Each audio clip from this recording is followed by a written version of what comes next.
Et bonsoir, bonsoir et bienvenue dans ce nouveau live de Planétéo. Je suis Théo et je vous accueille ce soir sur ma planète pour un nouveau live de lecture. Et oui, ce soir, et si on lisait Arsène Lupin, gentleman cambrioleur, écrit par Maurice Leblanc. Et aujourd'hui, dans ce recueil de nouvelles, nous nous intéresserons à la nouvelle Le 7 de cœur. Voili voilou, comme d'habitude, si vous me regardez en rediffusion sur YouTube, vous le savez, il y a dans la barre de lecture de la vidéo ou dans la description de la vidéo des timecodes, un chapitrage vous permettant de passer l'introduction, de passer les pauses que j'effectuerai dans ma lecture et d'aller directement où bon vous semble. Sachez aujourd'hui que le live risque d'être un petit peu long. C'est pour ça que j'avais pas fait cette nouvelle en même temps que la précédente lors du live dernier. Puisque elle est assez mastoc et je pense que ça va nous prendre déjà pas mal de temps, peut-être au moins 1h30, 2 heures je pense, euh, à elle toute seule. Donc voilà. Euh, sur ce, il s'agit du premier live de la semaine. Qui dit premier live de la semaine dit également bavardage. Donc ceux qui veulent passer l'intro, c'est maintenant que vous devez le faire sur YouTube. Et puis ceux qui sont là sur Twitch, bonsoir. Bonsoir Josh Messia, comment vas-tu? Merci de nous rejoindre. Euh, on va faire ce soir une petite intro que j'ai pas faite depuis longtemps en quelque sorte. Il y a un moment où j'étais très sûr de ce que j'allais vous dire et tout. Ce temps était un peu révolu depuis quelques mois maintenant. Et là, ça y est. Ça fait longtemps que j'ai pas eu un planning, que j'ai pas vu aussi loin dans le temps. Donc là, je vais vraiment pouvoir vous parler de ce qui va se passer, non pas que cette semaine, mais aussi la semaine d'après, la semaine encore après, et potentiellement sur les mois à venir, je peux à peu près me prononcer. Euh, Bonsoir la fille d'Avril, bienvenue sur le live, comment vous allez tous? Ça fait plaisir de vous voir. Je suis déçu parce que ma teinture verte ne se voit pas beaucoup avec l'éclairage du live. Je suis dégoûté, ça rend pas aussi bien que dans la vraie vie. J'aurais aimé qu'on voit mon joli vert. Bref. Je vous invite à vous installer d'ores et déjà, chers amis, à prendre à manger, à boire, à profiter de ce que vous êtes en train de faire pendant que vous m'écoutez. Santé à tous, je vous souhaite de passer un agréable moment en ma compagnie. Et donc, comme je le disais, pas mal de choses à dire. Ouais, ça se voit, Josh, mais IRL, c'est beaucoup plus stylé, c'est beaucoup plus foncé que ça. C'est bizarre de ouf, en vrai, que ça se voit pas plus que ça. Là, on dirait presque que c'est du gris. C'est trop bizarre. Enfin, j'exagère, mais c'est bizarre. On dirait que c'est délavé de ouf, alors que IRL, on dirait un vert profond. Enfin bon, bref. C'est sûrement parce qu'il a des espèces de teintes fluorescentes cheloues. Bref. Bonsoir, Stylus Fantasticus, bienvenue sur le live, comment vas-tu? Ça me fait plaisir de vous accueillir tous. Allez, cette fois-ci je m'y mets parce que j'arrête pas de j'arrête pas de faire des digressions. Du coup, programme de la semaine assez habituel, assez similaire à la semaine passée d'ailleurs, puisque ce soir et vendredi, il y aura un live de lecture à 21 h sur Arsène Lupin, Gentleman Cambrioleur de Maurice Leblanc. Ça, vous êtes au courant. Et il y aura un live de gaming sur Sea of Thieves, donc encore de la piraterie, samedi à 14 h et je serai certainement en compagnie de Walkirax encore une fois. Donc voilà, ça c'est les lives de la semaine, c'est Classico del Madrido. Il y a un rendez-vous supplémentaire qui est sur Discord dimanche à 21 h pour ceux qui le désirent, où on discute ensemble, on joue à des jeux de société, on joue à des jeux vidéo. C'est hyper plaisant, n'hésitez pas à nous rejoindre à l'occasion sur Discord, ça fait toujours plaisir. Donc voilà, ça c'est pour cette semaine, qui est somme toute très classique, très basique. La semaine prochaine, mardi 21 h, on devrait arriver sur le dernier live de lecture d'Arsène Lupin, Gentleman Cambrioleur. Certains le savent déjà parmi vous, quand je finis une lecture, je saute un tour de lecture en quelque sorte avant d'entamer une nouvelle lecture. Donc, ce qui va se passer, c'est que en plus, il va y avoir la fin enfin la fin des restrictions, non, mais il va y avoir des restrictions allégées, on va dire, concernant la crise sanitaire, etc., etc., à partir de grosso modo la semaine prochaine. Donc du coup, c'est aussi l'occasion pour moi, comme très souvent entre deux lectures, de faire une petite pause, de voir les personnes que je dois voir, que ce soit perso ou pro, et puis voilà, d'un petit peu compacter toutes les choses importantes que j'ai à faire IRL sur un temps restreint, entre guillemets, pour pas trop entamer la régularité des lives. Donc du coup, ce qui va se passer, c'est que la semaine prochaine, il y aura le live de mardi de lecture, et ensuite il n'y aura plus de live de la semaine. Considérez qu'il n'y aura plus de live jusqu'au mardi suivant en fait, qui doit être le mardi 11, si je dis pas de conneries. Attendez, je prends un calendrier sur le côté. Donc voilà, mardi 4, on termine Arsène Lupin avec la dernière nouvelle. Ensuite, il n'y aura plus de live jusque mardi 11 mai. Et donc, le 11 mai, je reprends avec un live de lecture. Et il y a de fortes chances que ce soit l'Iliade d'Homère. De toute façon, ça sera soit ça, soit le tome 2 de Don Quichotte. Mais je pense que j'ai davantage envie de me jeter dans l'Iliade d'Homère. Donc voilà, très certainement, l'Iliade d'Homère commencera dans 2 semaines, grosso modo, à partir d'aujourd'hui. Pour ceux que ça intéresse, soyez au rendez-vous. Euh, et sinon, les autres lives reprendront leur cours normalement, j'ai envie de dire.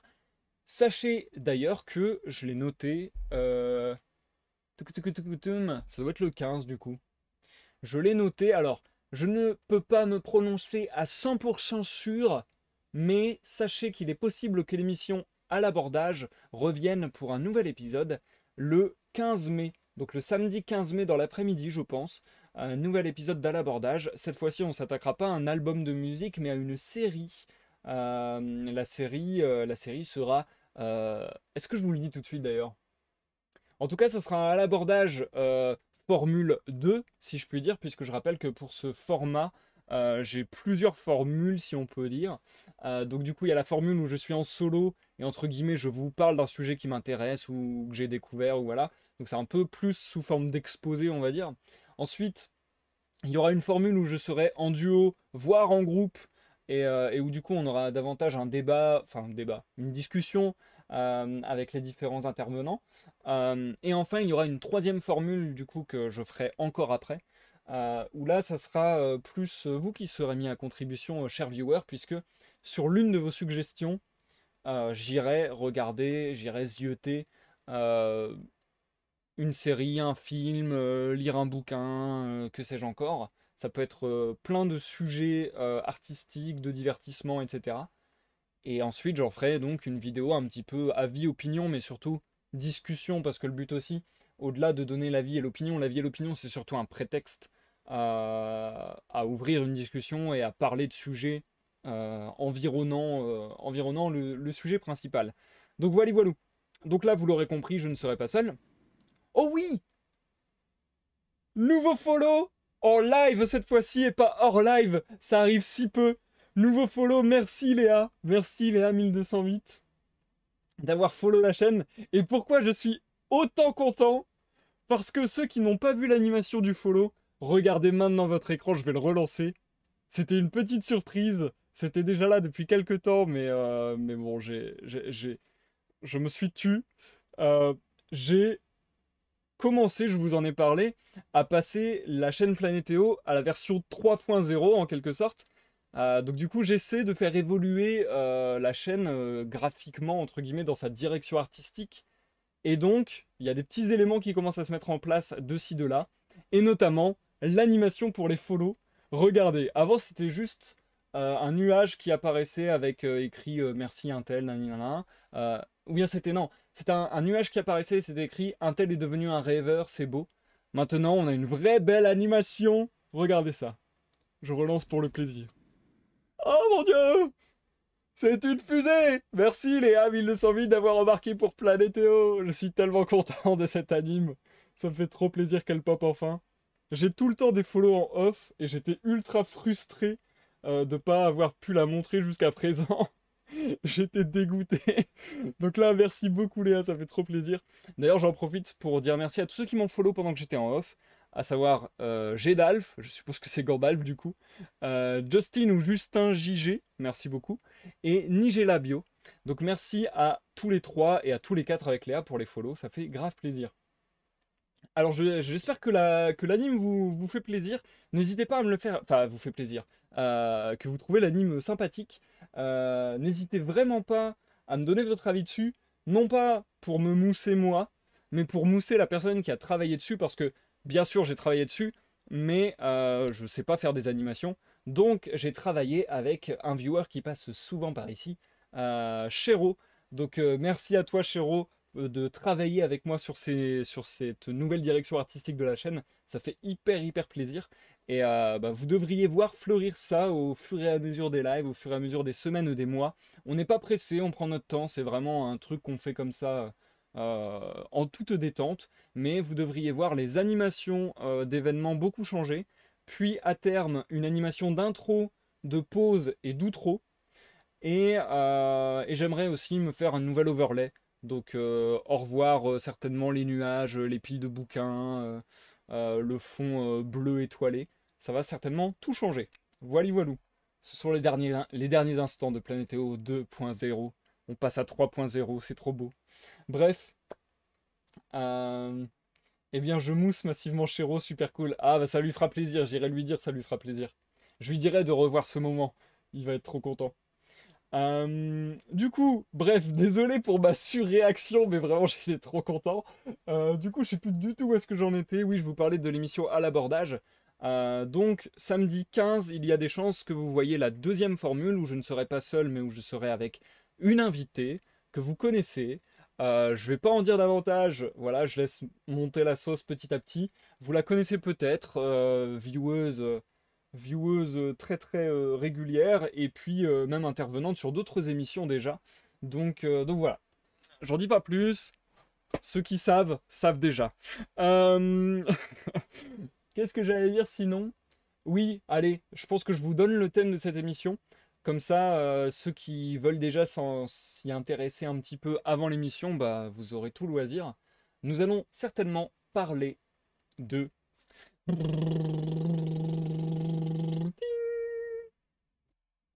la série Netflix Dark Crystal, l'ère de la résistance. Voilou. J'ai fait une intro giga balèze, giga longue, mais en même temps, on a beaucoup de lectures ce soir, les amis. Vous inquiétez pas, je ne vous ai pas lésé. Je vais me taire pour le moment, du coup, à l'exception près que je vous ajoute ce petit bonbon. Le jeu de rôle épisode 3, donc Terre the Steel épisode 3, est en marche, est en route. J'ai recommencé à travailler dessus. J'ai écrit pour le jeu de rôle aujourd'hui pas mal de choses. J'ai revisionné quasiment dans son intégralité les épisodes 1 et 2. Et dès la semaine prochaine, vous devriez avoir une nouvelle vidéo sur YouTube. Un nouvel audio, pour être tout à fait honnête.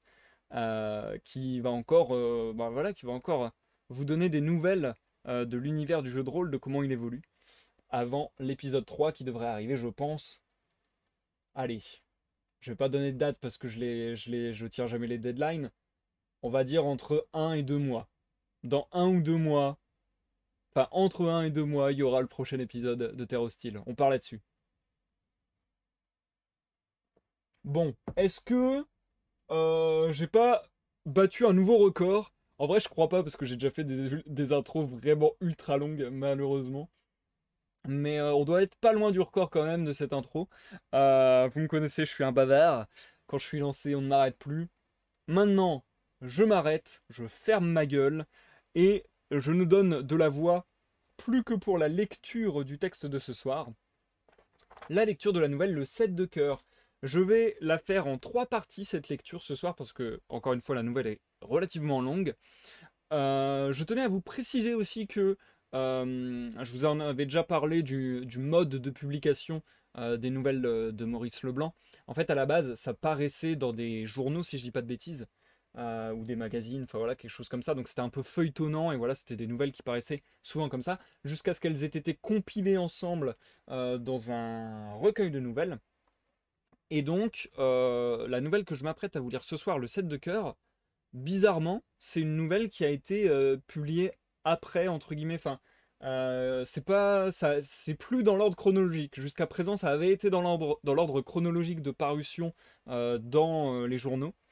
Là, je sais pas pourquoi, je sais pas si c'est cette édition ou si c'est juste les éditions plus modernes généralement. Mais du coup, le 7 de cœur se retrouve, je crois qu'elle était en dernière place, et là, elle se trouve à peu près en plein milieu du recueil. Voilà, je vous fais la spécification sans savoir vraiment vous expliquer ce changement. Mais du coup, on va pouvoir partir sur cette nouvelle, le set de cœur, et du coup, ça vient encore appuyer ce que j'avais déjà dit, que vraiment c'est un recueil de nouvelles où les nouvelles se font écho et où on peut trouver des liens de nouvelle en nouvelle, mais où en vérité on peut lire les nouvelles individuellement, séparément et tout à fait comprendre, puisque a priori on peut les changer d'ordre. Donc voilà. Ah bien le bonjour, Justin JG ou Justin JG. Dis-moi comment tu veux que je prononce ton pseudo d'ailleurs. Merci pour le follow pendant que j'étais en off, ça me fait plaisir et merci d'être là ce soir. Bonsoir, petit poulpe dissident, merci. Je vous invite, chers amis, à prendre place parce que cette fois-ci on est parti pour de bon. Cette fois-ci je ferme vraiment ma gueule. Hmm, Ok, bon phasmophobia à toutes les deux et bonne soirée à toutes les deux. Merci d'être passé faire un petit coucou. Euh, Des private jokes dans le chat, petit poulpe. Mais du coup, oui, sur cette nouvelle, j'ai pas trouvé de moyen de faire des pauses logiques. Donc les pauses que je vais faire ne sont pas des pauses qui ont été prévues par l'auteur. Attention, attention. C'est des pauses comme ça totalement arbitraires pour pouvoir reposer ma voix entre deux lectures. C'est gentil d'être passé faire un coucou. Ça, encore une fois, hein, je me répète, mais ça fait ultra plaisir quand vous passez juste faire un coucou, même si vous n'avez pas le temps, ça me touche. Donc merci beaucoup, Josh Messia, et bonne soirée à toi. Juste Justin, ça me va. Ok, je vais dire Justin alors. Euh, et puis let's go. Je vais pas citer tous vos pseudos parce que vous êtes nombreux du coup, ça fait plaisir. Mais bonne écoute à tous ceux qui me regardent sur Twitch ou à tous ceux qui me regardent en rediffusion sur YouTube. Je vous reviens d'ici une vingtaine de minutes. On commence avec 16 pages à peu près. Et puis à tout à l'heure. Le 7 de cœur. Une question se pose et elle me fut souvent posée. Comment ai-je connu Arsène Lupin? Personne ne doute que je le connaisse. Les détails que j'accumule sur cet homme déconcertant, les faits irréfutables que j'expose, les preuves nouvelles que j'apporte, l'interprétation que je donne de certains actes dont on avait vu que les manifestations extérieures sans en pénétrer les raisons secrètes ni le mécanisme invisible, tout cela prouve bien, sinon une intimité, que l'existence même de Lupin rendrait impossible, du moins des relations amicales et des confidences suivies. Mais comment l'ai-je connu? D'où me vient la faveur d'être son historiographe? Pourquoi moi et pas un autre? La réponse est facile. Le hasard seul a présidé à un choix où mon mérite n'entre pour rien. C'est le hasard qui m'a mis sur sa route. C'est par hasard que j'ai été mêlé à une de ses plus étranges et de ses plus mystérieuses aventures, par hasard enfin que je fus acteur dans un drame dont il fut le merveilleux metteur en scène, drame obscur et complexe, hérissé de telles péripéties, que j'éprouve un certain embarras au moment d'en entreprendre le récit. Le premier acte se passe au cours de cette fameuse nuit du 22 au 23 juin, dont on a tant parlé. Et pour ma part, disons-le tout de suite, j'attribue la conduite assez anormale que je tins en l'occasion à l'état d'esprit très spécial où je me trouvais en rentrant chez moi. Nous avions dîné entre amis au restaurant de la Cascade, et toute la soirée, tandis que nous fumions et que l'orchestre des tziganes jouait des valses mélancoliques, nous n'avions parlé que de crimes et de vols, d'intrigues effrayantes et ténébreuses. C'est toujours là une mauvaise préparation au sommeil.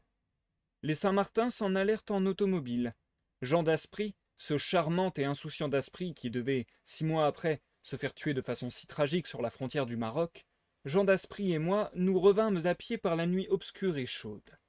Quand nous fûmes arrivés devant le petit hôtel que j'habitais depuis un an à Neuilly, sur le boulevard Maillot, il me dit « Vous n'avez jamais peur ?»« Quelle idée ?» ?»« Dame, ce pavillon est tellement isolé. Pas de voisins, des terrains vagues. Vrai, je ne suis pas poltron, et cependant... Eh bien, vous êtes gai, vous? Oh, je dis cela comme je dirais autre chose. Les Saint-Martin m'ont impressionné avec leurs histoires de brigands. M'ayant serré la main, il s'éloigna.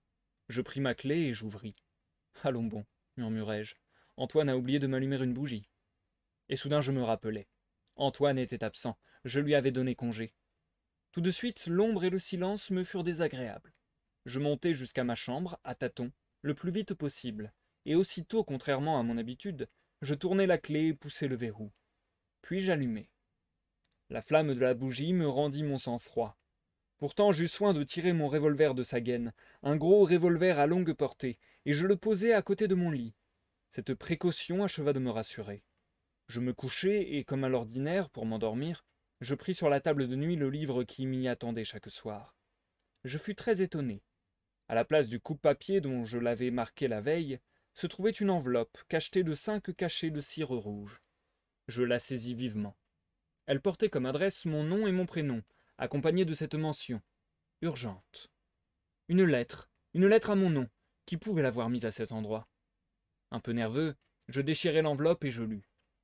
À partir du moment où vous aurez ouvert cette lettre, quoi qu'il arrive, quoi que vous entendiez, ne bougez plus, ne faites pas un geste, ne jetez pas un cri. Sinon, vous êtes perdu. Moi non plus, je ne suis pas un poltron. Et tout aussi bien qu'un autre, je sais me tenir en face du danger réel, ou sourire des périls chimériques dont s'effare notre imagination. Mais, je le répète, j'étais dans une situation d'esprit anormale, plus facilement impressionnable, les nerfs à fleur de peau. Et d'ailleurs, n'y avait-il pas dans tout cela quelque chose de troublant et d'inexplicable qui eût ébranlé l'âme du plus intrépide? Mes doigts serraient fiévreusement la feuille de papier, et mes yeux relisaient sans cesse les phrases menaçantes. Ne faites pas un geste, ne jetez pas un cri, sinon vous êtes perdu. Allons donc, pensai-je, c'est quelque plaisanterie, une farce imbécile. Je fus sur le point de rire, même je voulus rire à haute voix. Qui m'en empêcha? Quelle crainte indécise me comprima la gorge. Du moins, je soufflerai la bougie. Non, je ne pus la souffler. Pas un geste, ou vous êtes perdu, était-il écrit. Mais pourquoi lutter contre ces sortes d'autosuggestions plus impérieuses souvent que les faits les plus précis? Il n'y avait qu'à fermer les yeux. Je fermai les yeux. Au même moment, un bruit léger passa dans le silence, puis des craquements. Et cela provenait, me sembla-t-il, d'une grande salle voisine, où j'avais installé mon cabinet de travail et dont je n'étais séparé que par l'antichambre. L'approche d'un danger réel me surexcita, et j'eus la sensation que j'allais me lever, saisir mon revolver et me précipiter dans la salle. Je ne me levai point. En face de moi, un des rideaux de la fenêtre de gauche avait remué. Le doute n'était pas possible. Il avait remué. Il remuait encore. Et je vis, oh, je vis cela distinctement, qu'il y avait entre les rideaux et la fenêtre, dans cet espace trop étroit, une forme humaine, dont l'épaisseur empêchait l'étoffe de tomber droit. Et l'être aussi me voyait. Il était certain qu'il me voyait à travers les mailles très larges de l'étoffe.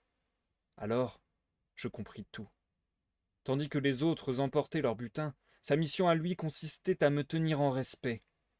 Me lever? Saisir un revolver? Impossible.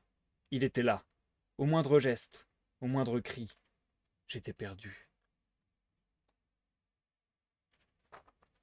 Un coup violent secoua la maison, suivi de petits coups groupés par 2 ou 3, comme ceux d'un marteau qui frappe sur des pointes et qui rebondit. Ou du moins, voilà ce que j'imaginais, dans la confusion de mon cerveau. Et d'autres bruits s'entrecroisèrent, un véritable vacarme qui prouvait que l'on ne se gênait point et que l'on agissait en toute sécurité. On avait raison. Je ne bougeais pas. Fût-ce lâcheté?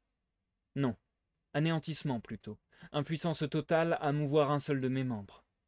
Sagesse également, car enfin pourquoi lutter? Derrière cet homme, il y en avait 10 autres qui viendraient à son appel. Allais-je risquer ma vie pour sauver quelques tapisseries et quelques bibelots? Et toute la nuit ce supplice dura. Supplice intolérable, angoisse terrible. Le bruit s'était interrompu, mais je ne cessai d'attendre qu'il recommençât. Et l'homme qui me surveillait, l'arme à la main. Mon regard effrayé ne le quittait pas. Et mon cœur battait, et de la sueur ruisselait de mon front, et de tout mon corps. Et tout à coup, un bien-être inexprimable m'envahit. Une voiture de laitier dont je connaissais bien le roulement passa sur le boulevard, et j'eus en même temps l'impression que l'aube se glissait entre les persiennes closes et qu'un peu de jour dehors se mêlait à l'ombre. Et le jour pénétra dans la chambre, et d'autres voitures passèrent, et tous les fantômes de la nuit s'évanouirent. Alors je glissai un bras vers la table, lentement, sournoisement. En face rien ne remua. Je marquai des yeux le pli du rideau, l'endroit précis où il fallait viser. Je fis le compte exact des mouvements que je devais exécuter, et rapidement, j'empoignai mon revolver et je tirai. Je sautai hors du lit avec un cri de délivrance, et je bondis sur le rideau. L'étoffe était percée, la vitre était percée. Quant à l'homme, je n'avais pu l'atteindre, pour cette bonne raison qu'il n'y avait personne. Personne. Ainsi toute la nuit j'avais été hypnotisé par un pli du rideau. Et pendant ce temps, des malfaiteurs. Rageusement, d'un élan que rien n'eût arrêté, je tournai la clé dans la serrure, j'ouvris ma porte, je traversai l'antichambre, j'ouvris une autre porte, et je me ruai dans la salle. Mais une stupeur me cloua sur le seuil, haletant, abasourdi, plus étonné encore que je ne l'avais été de l'absence de l'homme. Rien n'avait disparu. Toutes les choses que je supposais enlevées, meubles, tableaux, vieux velours et vieilles soies, toutes ces choses étaient à leur place. Spectacle incompréhensible, je n'en croyais pas mes yeux. Pourtant ce vacarme, ces bruits de déménagement. Je fis le tour de la pièce, j'inspectai les murs, je dressai l'inventaire de tous ces objets que je connaissais si bien. Rien ne manquait. Et ce qui me déconcertait le plus, c'est que rien non plus ne révélait le passage des malfaiteurs, aucun indice, pas une chaise dérangée, pas une trace de pas. Voyons, voyons, me disais-je, en me prenant la tête à deux mains. Je ne suis pourtant pas un fou. J'ai bien entendu. Pouce par pouce, avec les procédés d'investigation les plus minutieux, j'examinai la salle. Ce fut en vain. Ou plutôt, mais pouvais-je considérer cela comme une découverte? Sous un petit tapis perçant, jeté sur le parquet, je ramassai une carte à jouer. C'était un 7 de cœur, pareil à tous les 7 de cœur des jeux de cartes français, mais qui retint mon attention par un détail assez curieux. La pointe extrême de chacune des 7 marques rouges en forme de cœur était percée d'un trou, le trou rond et régulier qu'eût pratiqué l'extrémité d'un poinçon. Voilà tout. Une carte et une lettre trouvée dans un livre. En dehors de cela, rien. Était-ce assez pour affirmer que je n'avais pas été le jouet d'un rêve? Toute la journée, je poursuivis mes recherches dans le salon. C'était une grande pièce en disproportion avec l'exiguïté de l'hôtel, et dont l'ornementation attestait le goût bizarre de celui qui l'avait conçue. Le parquet était fait d'une mosaïque de petites pièces multicolores, formant de larges dessins symétriques. La même mosaïque recouvrait les murs disposés en panneaux, allégories pompéiennes, composition byzantine, fresque du Moyen-Âge. Un Bacchus enfourchait un tonneau. Un empereur couronné d'or, à barbe fleurie, tenait un glaive dans sa main droite. Tout en haut, un peu à la façon d'un atelier, se découpait l'unique et vaste fenêtre. Cette fenêtre étant toujours ouverte la nuit, il était probable que les hommes avaient passé par là, à l'aide d'une échelle. Mais ici encore, aucune certitude. Les montants de l'échelle eussent dû laisser des traces sur le sol battu de la cour. Il n'y en avait point.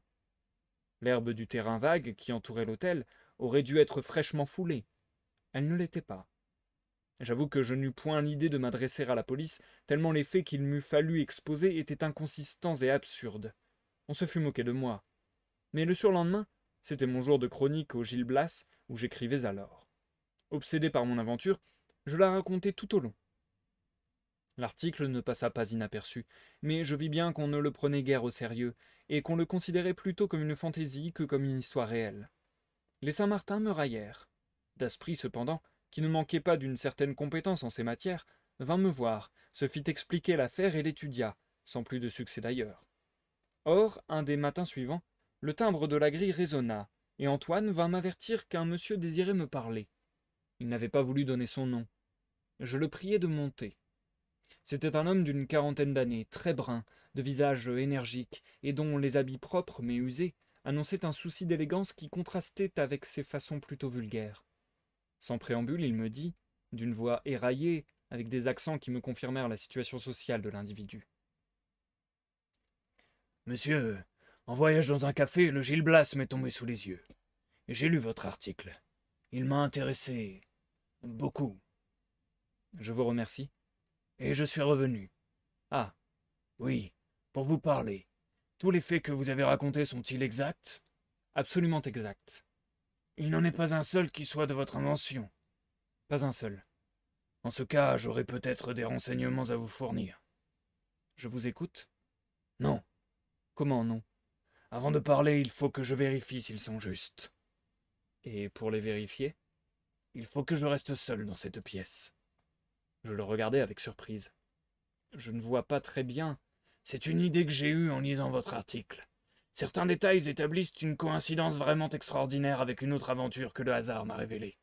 Si je me suis trompé, il est préférable que je garde le silence, et l'unique moyen de le savoir c'est que je reste seul.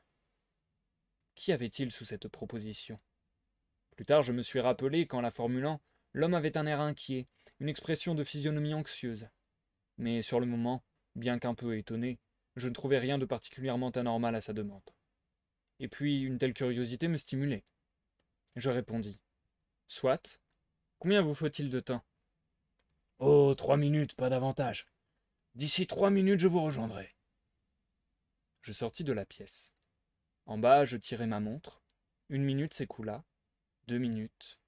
Pourquoi donc me sentais-je oppressé? Pourquoi ces instants me paraissaient-ils plus solennels que d'autres? 2 minutes et demie, 2 minutes 3/4, et soudain un coup de feu retentit. En quelques enjambées, j'escaladai les marches et j'entrai. Un cri d'horreur m'échappa. Au milieu de la salle, l'homme gisait immobile, couché sur le côté gauche. Du sang coulait de son crâne, mêlé à des débris de cervelle. Près de son poing, un revolver tout fumant. Une convulsion l'agita, et ce fut tout. Mais plus encore que ce spectacle effroyable, quelque chose me frappa, quelque chose qui fit que je n'appelai pas au secours tout de suite, et que je ne me jetai point à genoux pour voir si l'homme respirait. À 2 pas de lui, par terre, il y avait un 7 de cœur. Je le ramassai. Les 7 extrémités des 7 marques rouges étaient percées d'un trou. Une demi-heure après, le commissaire de police de Neuilly arrivait, puis le médecin légiste, puis le chef de la sûreté, M. Dudouis. Je m'étais bien gardé de toucher au cadavre. Rien ne put fausser les premières constatations. Elles furent brèves, d'autant plus brèves que tout d'abord on ne découvrit rien, ou peu de choses. Dans les poches du mort, aucun papier. Sur ses vêtements, aucun nom. Sur son linge, aucune initiale. Somme toute, pas un indice capable d'établir son identité. Et dans la salle, le même ordre qu'auparavant. Les meubles n'avaient pas été dérangés, et les objets avaient gardé leur ancienne position. Pourtant cet homme n'était pas venu chez moi dans l'unique intention de se tuer, et parce qu'il jugeait que mon domicile convenait, mieux que tout autre, à son suicide. Il fallait qu'un motif l'eût déterminé à cet acte de désespoir, et que ce motif lui-même résultât d'un fait nouveau, constaté par lui au cours des 3 minutes qu'il avait passées seul. Quel fait? Qu'avait-il vu? Qu'avait-il surpris? Quel secret épouvantable avait-il pénétré? Aucune supposition n'était permise. Mais au dernier moment, un incident se produisit, qui nous parut d'un intérêt considérable. Comme 2 agents se baissaient pour soulever le cadavre et l'emporter sur un brancard, ils s'aperçurent que la main gauche, fermée jusqu'alors et crispée, s'était détendue, et qu'une carte de visite, toute froissée, s'en échappait. Cette carte portait « Georges Andermatt, 37 rue de Berry ». Qu'est-ce que cela signifiait? Georges Andermatt était un gros banquier de Paris, fondateur et président de ce comptoir des métaux qui a donné une telle impulsion aux industries métallurgiques de France. Il menait grand train, possédant mail coach, automobile, écurie de course. Ses réunions étaient très suivies, et l'on citait Madame Andermatt pour sa grâce et sa beauté. Serait-ce le nom du mort? Murmurai-je. Le chef de la sûreté se pencha. Ce n'est pas lui. Monsieur Andermatt est un homme pâle et un peu grisonnant. Mais alors pourquoi cette carte? Vous avez le téléphone, monsieur? Oui, dans le vestibule.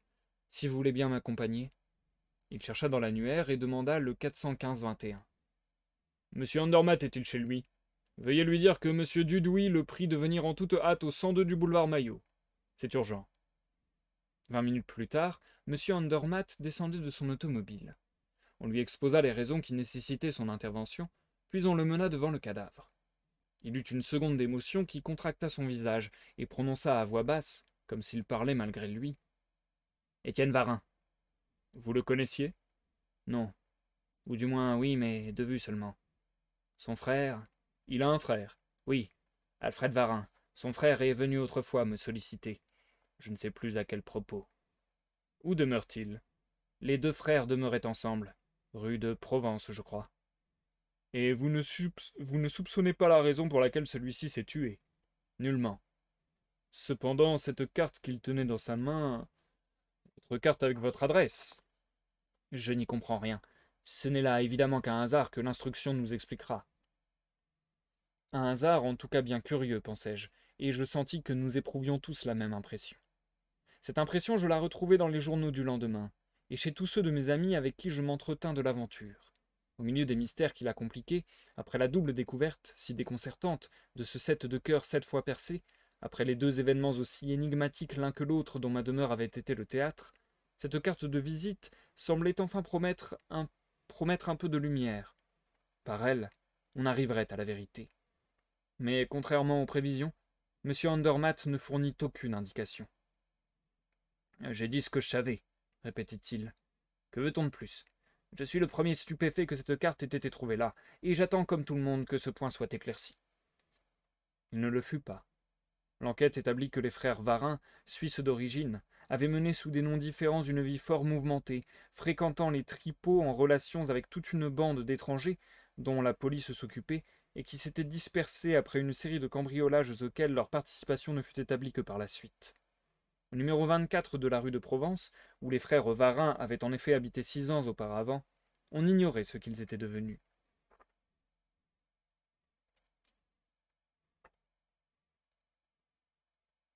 Je confesse que, pour ma part, cette affaire me semblait si embrouillée que je ne croyais guère à la possibilité d'une solution, et que je m'efforçais de n'y plus songer. Et je vais m'arrêter là pour la première partie de lecture de ce soir, les amis. C'est vraiment une pause totalement arbitraire, j'ai du mal à voir qu'en faire une pause logique, désolé. Nous passons donc à la pause, comme je le disais. Je vais reprendre assez rapidement parce qu'on a pas mal de lectures devant nous. Mais ouais. Là, la pause est vraiment ultra arbitraire. Ça m'arrangeait juste pas les découpes que je devais faire dans le texte. C'est en plein milieu d'articles de journaux, en plein milieu de dialogues, etc. Donc c'est les pires coupes possibles. Donc j'essaie de les faire avant les articles ou après les articles et les dialogues pour pas que ça les interrompe. Donc du coup voilà, il y aura peut-être des parties un peu déséquilibrées ce soir, mais bon, c'est pour que c'est pour que ça reste le plus compréhensible possible, le moins hachuré si on peut dire. Bref, très sympa, très très sympa ce début de nouvelle, le 7 de cœur, surtout que je trouve il a vraiment d'autres nuances, si je peux dire, euh, que les premières nouvelles du recueil. On part sur vraiment d'autres aspects d'une enquête, et c'est hyper intéressant. Pour le moment, aucune mention d'Arsène Lupin, c'est archi rare. Alors on a quand même Monsieur Dudouis, le chef de la sûreté, c'est ça je crois. Donc voilà, c'est quand même un personnage qu'on connaît, qu'on a déjà côtoyé dans l'univers Arsène Lupinesque. Mais ouais, pour le moment, aucune mention d'Arsène Lupin, donc c'est intéressant. Et cette espèce de notion d'angoisse, ça me fait un peu penser à du Arthur Conan Doyle, encore une fois, forcément. Mais aussi, pourquoi pas, à du Lovecraft, presque. Parce que là, on est un peu plus sur l'énigme, hein, en tout cas sur le problème énigmatique, en cela il y a une petite part de mystique, il y a une petite part de peut-être surnaturel. Alors je pense pas que ça soit surnaturel en vérité, mais c'est un truc sur lequel ont parfois joué Conan Doyle, il me semble, mais Lovecraft énormément, Edgar Allan Poe aussi, enfin voilà, on peut penser à beaucoup de gens. Mais même dans le policier de manière globale, j'ai l'impression que c'est un truc qui arrive quand même souvent et qui est intéressant. Euh, Cet aspect de flou, cet aspect de porosité entre les différents genres littératureux, les différents genres littéraires. Et donc là, du coup, voilà, de garder le trouble, de garder le flou sur, bah mince, est-ce que cette affaire, elle a vraiment un caractère surnaturel ou complètement merveilleux, complètement extraordinaire, fantastique. Comment est-ce possible que que deux événements si étranges entre guillemets aient eu lieu chez lui sans qu'il s'en rende quasiment compte et qu'il laisse faire tout devant ses yeux, etc. Donc ça j'aime beaucoup ce trouble, ce flou, voilà, qui instaure une ambiance très particulière, euh, un peu plus... Ouais, c'est une tension plus face à la peur du paranormal presque, enfin du surnaturel, je sais pas comment le décrire, mais j'aime beaucoup ça, j'aime beaucoup beaucoup ça. Et en plus, bah, on a le premier meurtre, si je ne m'abuse. Je crois pas qu'il y en ait eu jusqu'à présent. Et je m'attendais pas non plus à voir ça en fait. C'est vrai que Arsène Lupin, gentleman cambrioleur, dans ma tête, ça allait pas nous présenter des enquêtes avec, avec des meurtres, des crimes qui attentent à la vie de quelqu'un. Ouais, très étonné de voir qu'il y a un cadavre, très étonné de voir qu'il y a une mort, mais je trouve que c'est hyper intéressant du coup. Alors, Stylus Fantasticus. J'aime assez le changement de narrateur dans les différentes nouvelles. En plus de la variété, je trouve que ça donne une aura assez particulière au personnage d'Arsène Lupin et son univers, un peu comme Dracula. Bah, c'est vrai que je suis assez d'accord avec toi, Stylus Fantasticus. Le travail des narrateurs est hyper intéressant et on sent que Maurice Leblanc, de nouvelle en nouvelle, s'amuse à varier les points de vue et à faire un vrai kaléidoscope comme ça de points de vue. Ce qui bâtit complètement en effet le mythe Arsène Lupin, quoi. Et c'est hyper intéressant de. En fait, on sent qu'il prend du plaisir même à jouer avec ça pour tendre des pièges à son lectorat, mais aussi parce que c'est ludique en somme, de toujours vouloir savoir ce qui se passe, de toujours vouloir comprendre qui est en train de parler, de qui il parle, où est-ce qu'on va trouver Arsène Lupin dans ce puzzle. C'est assez ludique. Et je trouve que rendre une lecture ludique, c'est quelque chose qui fonctionne très bien. C'est quelque chose qui fonctionne très bien et qui rend en général les textes agréables. Non, ça n'est pas rare, c'est très fréquent dans les aventures d'Arsène Lupin de ne le voir apparaître qu'à la fin. Souvent c'est parce qu'il est là depuis le début sous un autre nom. Ici je ne vous spoilerai pas pour la bonne raison que je ne m'en souviens plus. Alors je suis d'accord avec toi Dimal, mais quand même, même s'il n'apparaît qu'à la fin physiquement entre guillemets, dans toutes les nouvelles que j'ai lues jusqu'à présent, donc dans les 5 nouvelles précédentes, on avait quand même au moins des mentions d'Arsène Lupin plutôt dans le texte. Même si lui physiquement n'apparaissait qu'à la fin, on avait quand même des mentions de lui plus tôt. Euh, voilà. Par rapport à moi, ce que je connais d'Arsène Lupin, étant donné que je ne connais que ce qu'il y a là-dedans, ça fait une nouvelle donnée, quoi. Ça fait une nouvelle donnée que je trouve intéressante. Il peut y avoir des meurtres, mais ce n'est jamais Lupin le meurtrier. Ouais, bah ça je me doutais un peu. Ça je me doute. Enfin, je me doute. Oui, si, je me doute un peu que ça sera pas le style de Lupin de tuer. Mais, euh, mais encore une fois, ça spoil un peu en soi. Ça spoil un peu parce qu'on aurait pu quand même avoir le doute que ça soit l'œuvre de Lupin. Mais bon, bref, c'est pas grave, c'est pas grave. En tout cas, j'aime beaucoup pour le moment. J'entre vraiment dedans. Je pense qu'il y a des chances que cela entre dans mes favorites nouvelles d'Arsène Lupin, parce que j'aime beaucoup l'ambiance. Et le délire du set de cœur déposé avec des trous dans les pointes des cœurs, je comprends pas du tout où est-ce que ça va ce truc-là, mais j'aime bien aussi. Ça fait penser un peu au délire des tueurs en série ou des trucs comme ça, des tueurs à gages ou quoi qui narguent un petit peu en laissant leur marque ou ce genre de choses. J'aime beaucoup beaucoup. Et j'aime beaucoup beaucoup la symbolique des cartes à jouer aussi. Donc ouais, je dois avouer que ça vient me titiller au fond du cœur, ça, le truc du set de cœur et tout. C'est classe, c'est classe. J'ai hâte de lire la suite. D'ailleurs, je vais la reprendre sans plus tarder. Ça me donne à fond envie de me replonger dans Détective Conan, tout ça. Ah ouais, Détective Conan, c'est vrai que c'était sympa. Euh, En vrai, quelque part, doit y avoir une inspiration. Enfin, en tout cas, c'est le même univers, quoi. Mais ouais, j'ai jamais lu de Détective Conan. Je crois que j'ai que vu des dessins animés. Faudrait que je lise un jour, ce serait intéressant, tiens. Bref. Euh, Trêve de bavardage. Je sens que j'ai un peu du mal ce soir. Pas à lire, mais à animer. Et oui, le live, c'est plusieurs choses, hein. Plusieurs casquettes. Mais ouais, je sens que j'ai du mal. Je sens que je fais beaucoup de pauses, de divagations, d'hésitations, bref, je déteste faire ça. C'est terrible. Ça fait western le coup de la carte à jouer. Ah ouais? Comment ça? J'ai peut-être pas vu assez de western alors. Parce que qu'ils jouent aux cartes à jouer dans des westerns, dans des saloons et tout, ouais. Mais sinon, je vois pas trop je vois pas trop la ref là.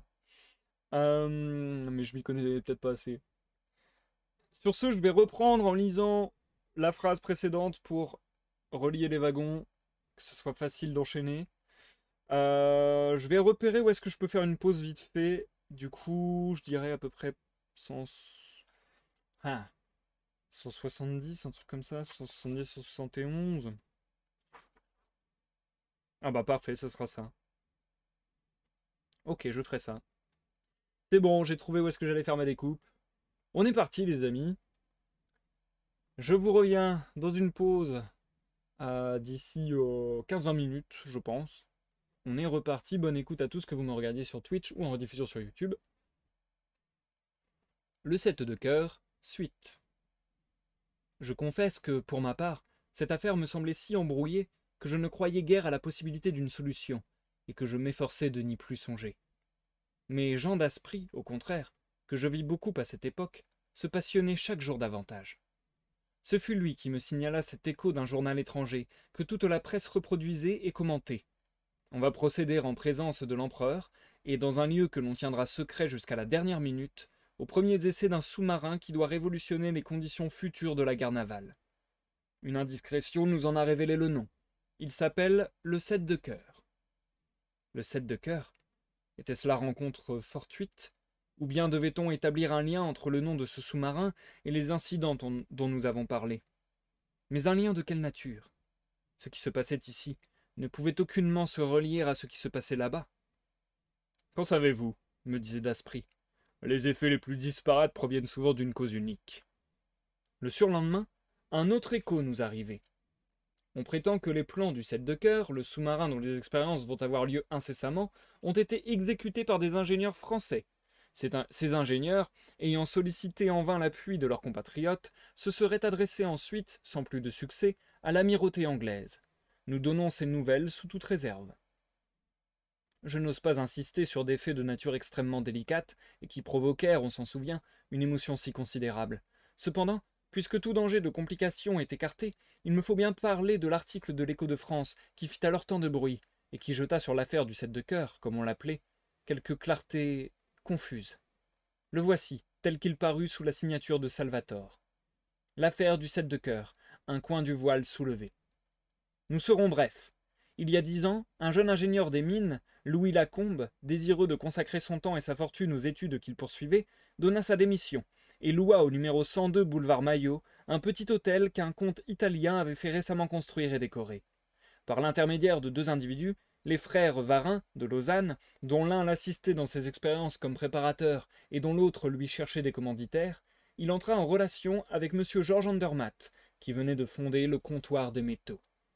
Après plusieurs entrevues, il parvint à l'intéresser à un projet de sous-marin auquel il travaillait, et il fut entendu que, dès la mise au point définitive de l'invention, M. Andermatt userait de son influence pour obtenir du ministère de la Marine une série d'essais.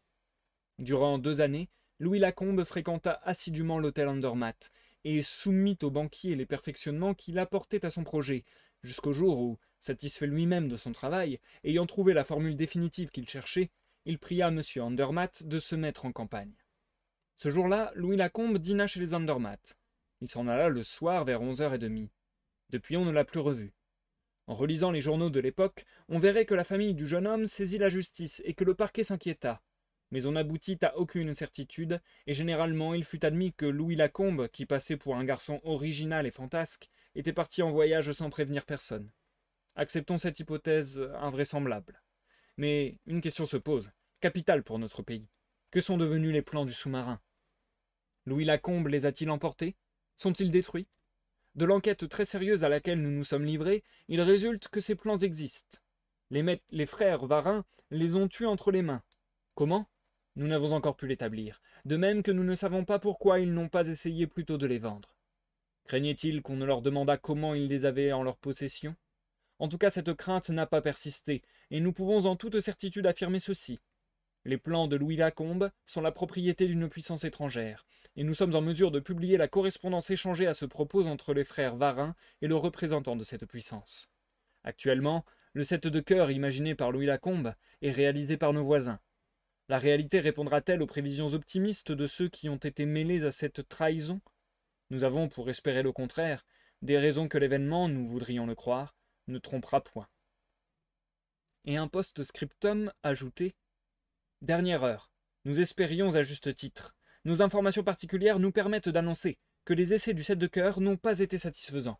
Il est assez probable qu'au plan livré par les frères Varin, il manquait le dernier document apporté par Louis Lacombe à M. Andermatt le soir de sa disparition, document indispensable à la compréhension totale du projet, sorte de résumé où l'on retrouve les conclusions définitives, les évaluations et les mesures contenues dans les autres papiers. Sans ce document, les plans sont imparfaits, de même que sans les plans, le document est inutile. Donc, il est encore temps d'agir et de reprendre ce qui nous appartient. Pour cette besogne fort difficile, nous comptons beaucoup sur l'assistance de M. Andermatt. Il aura à cœur d'expliquer la conduite inexplicable qu'il a tenue depuis le début. Il dira non seulement pourquoi il n'a pas raconté ce qu'il savait au moment du suicide d'Étienne Varin, mais aussi pourquoi il n'a jamais révélé la disparition des papiers dont il avait connaissance. Il dira pourquoi, depuis 6 ans, il fait surveiller les frères Varin par des agents à sa solde. Nous attendons de lui, non point des paroles, mais des actes. Sinon... La menace était brutale. Mais en quoi consistait-elle? Quel moyen d'intimidation Salvatore, l'auteur, anonyme de l'article, possédait-il sur Andermatt?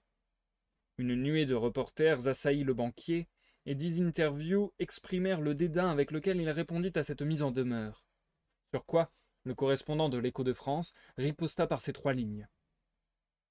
Que M. Andermatt le veuille ou non, il est dès à présent notre collaborateur dans l'œuvre que nous entreprenons.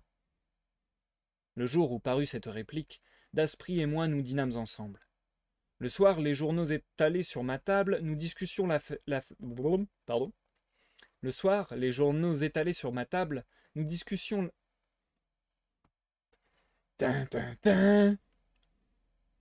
Le soir, les journaux étalés sur ma table, nous discutions l'affaire et l'examinions sous toutes ses faces avec cette irritation que l'on éprouverait à marcher indéfiniment dans l'ombre et à toujours se heurter aux mêmes obstacles.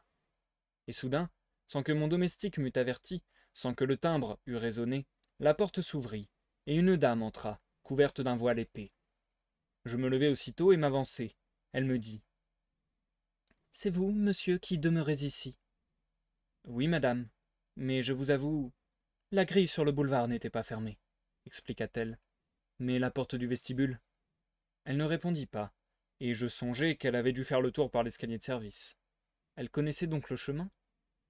Il y eut un silence un peu embarrassé. Elle regarda Daspry. Malgré moi, comme j'eusse fait dans un salon, je le présentai. Puis je la priai de s'asseoir et de m'exposer le but de sa visite.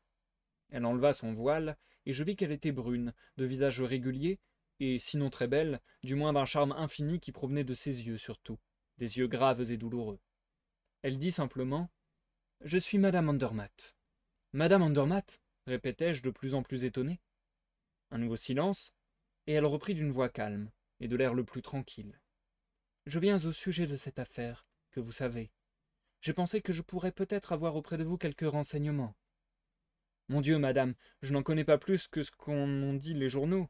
Veuillez préciser en quoi je puis vous être utile. »« Je ne sais pas, je ne sais pas. » Seulement alors j'eus l'intuition que son calme était factice, et que, sous cet air de sécurité parfaite, se cachait un grand trouble. Et nous nous tûmes, aussi gênés l'un que l'autre. Mais Daspry, qui n'avait pas cessé de l'observer, s'approcha et lui dit : « Voulez-vous me permettre, madame, de vous poser quelques questions ? » ?»« Oh oui, s'écria-t-elle, comme cela je parlerai. »« Vous parlerez, quelles que soient ces questions. »« Quelles qu'elles soient. » Il réfléchit et prononça : « Vous connaissez Louis Lacombe ? » ?»« Oui, par mon mari. »« Quand l'avez-vous vu pour la dernière fois ? » ?»« Le soir où il a dîné chez nous. » »« Ce soir-là, rien n'a pu vous donner à penser que vous ne le verriez plus. » »« Non.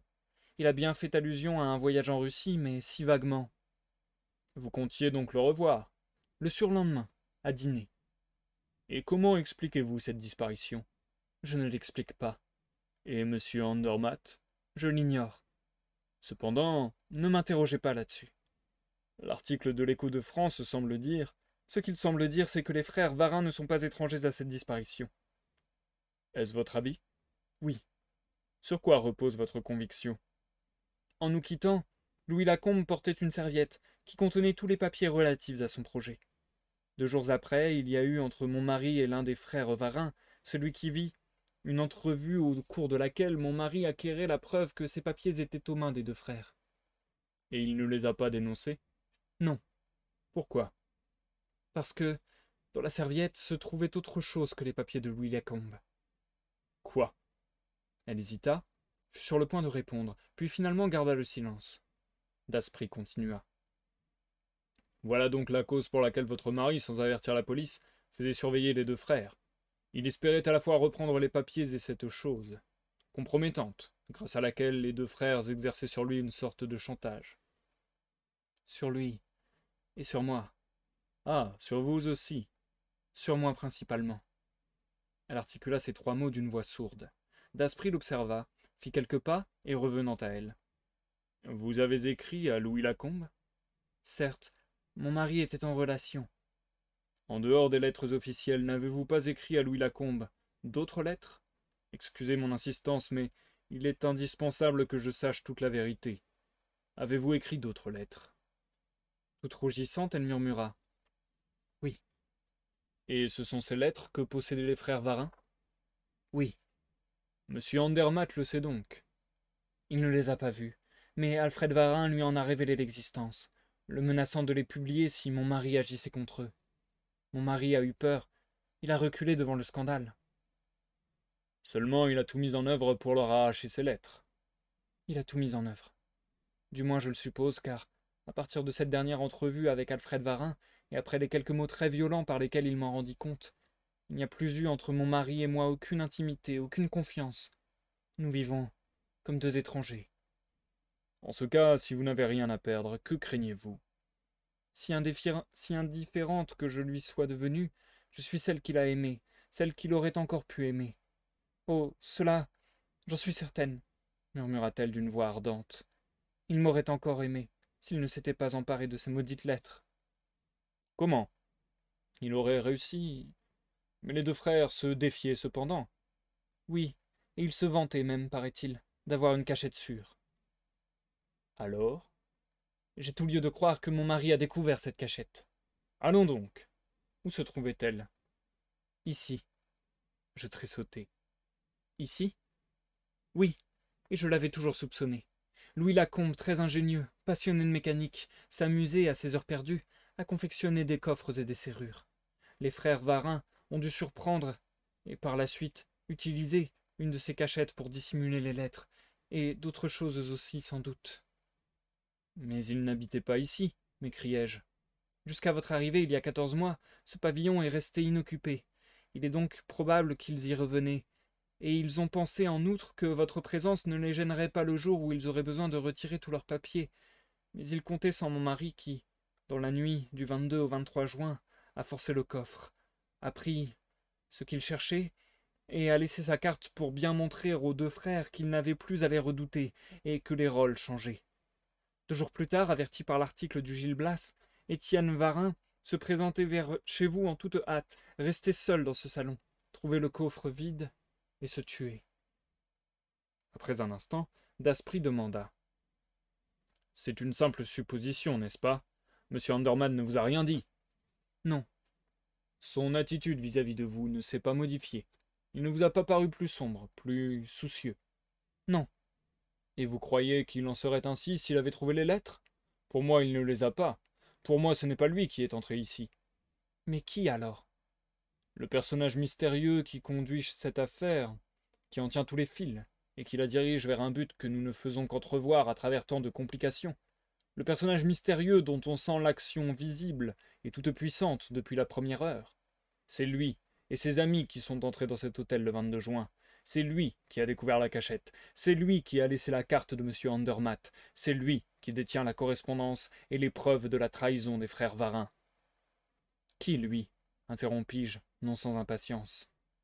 Le correspondant de l'Écho de France, parbleu, ce Salvator.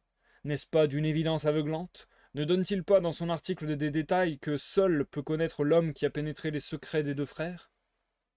En ce cas, balbutia madame Andermatt, avec effroi, il a mes lettres également, et c'est lui à son tour qui menace mon mari. Que faire, mon Dieu? Lui écrire, déclara nettement Daspry. Se confier à lui sans détour, lui raconter tout ce que vous savez, et tout ce que vous pouvez apprendre. Que dites-vous? Votre intérêt est le même que le sien. Il est hors de doute qu'il agit contre le survivant des deux frères. Ce n'est pas contre M. Andermatt qu'il cherche des armes, mais contre Alfred Varin. Aidez-le. Comment? Votre mari a-t-il ce document qui complète et qui permet d'utiliser les plans de Louis Lacombe? Oui. Prévenez-en Salvatore. Au besoin, tâchez de lui procurer ce document. Bref, entrez en correspondance avec lui. Que risquez-vous? Le conseil était hardi, dangereux même à première vue, mais madame Andermatt n'avait guère le choix. Aussi bien comme disait Daspry, que risquait-elle? Si l'inconnu était un ennemi, cette démarche n'aggravait pas la situation. Si c'était un étranger qui poursuivait un but particulier, il devait n'attacher à ces lettres qu'une importance secondaire. Quoi qu'il en soit, il y avait là une idée, et madame Andermatt, dans son désarroi, fut trop heureuse de s'y rallier. Elle nous remercia avec effusion, et promit de nous tenir au courant. Le surlendemain, en effet, elle nous envoyait ce mot qu'elle avait reçu en réponse. Les lettres ne s'y trouvaient pas, mais je les aurai, soyez tranquille. Je veille à tout. S. Je pris le papier. C'était l'écriture du billet que l'on avait introduit dans mon livre de chevet le soir du 22 juin. Daspry avait donc raison. Salvatore était bien le grand organisateur de cette affaire. En vérité, nous commencions à discerner quelques lueurs parmi les ténèbres qui nous environnaient, et certains points s'éclairaient d'une lumière inattendue, mais que d'autres restaient obscurs, comme la découverte des 2 sets de cœur. Pour ma part, j'en revenais toujours là, plus intrigué peut-être qu'il n'eût fallu par ces 2 cartes dont les 7 petites figures transpercées avaient frappé mes yeux en de si troublantes circonstances. Quel rôle jouaient-elles dans le drame? Quelle importance devait-on leur attribuer? Quelle conclusion devait-on tirer de ce fait que le sous-marin construit sur les plans de Louis Lacombe portait le nom de 7 de cœur? Daspry, lui, s'occupait peu des 2 cartes, tout en... Pardon.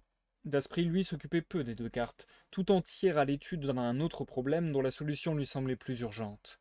Il cherchait inlassablement la fameuse cachette. Et qui sait, disait-il, si je n'y trouverais point les lettres que Salvatore n'y a point trouvées, par inadvertance peut-être. Il est si peu croyable que les frères Varin aient enlevé d'un endroit qu'ils supposaient inaccessible l'arme dont ils savaient la valeur inappréciable. Et il cherchait. La grande salle n'ayant bientôt plus de secret pour lui, il étendait ses investigations à toutes les autres pièces du pavillon. Il scruta l'intérieur et l'extérieur, il examina les pierres et les briques des murailles, il souleva les ardoises du toit. Un jour, il arriva avec une pioche et une pelle, me donna la pelle, garda la pioche, et désignant le terrain vague, « Allons-y ». Je le suivis sans enthousiasme. Il divisa le terrain en plusieurs sections qu'il inspecta successivement.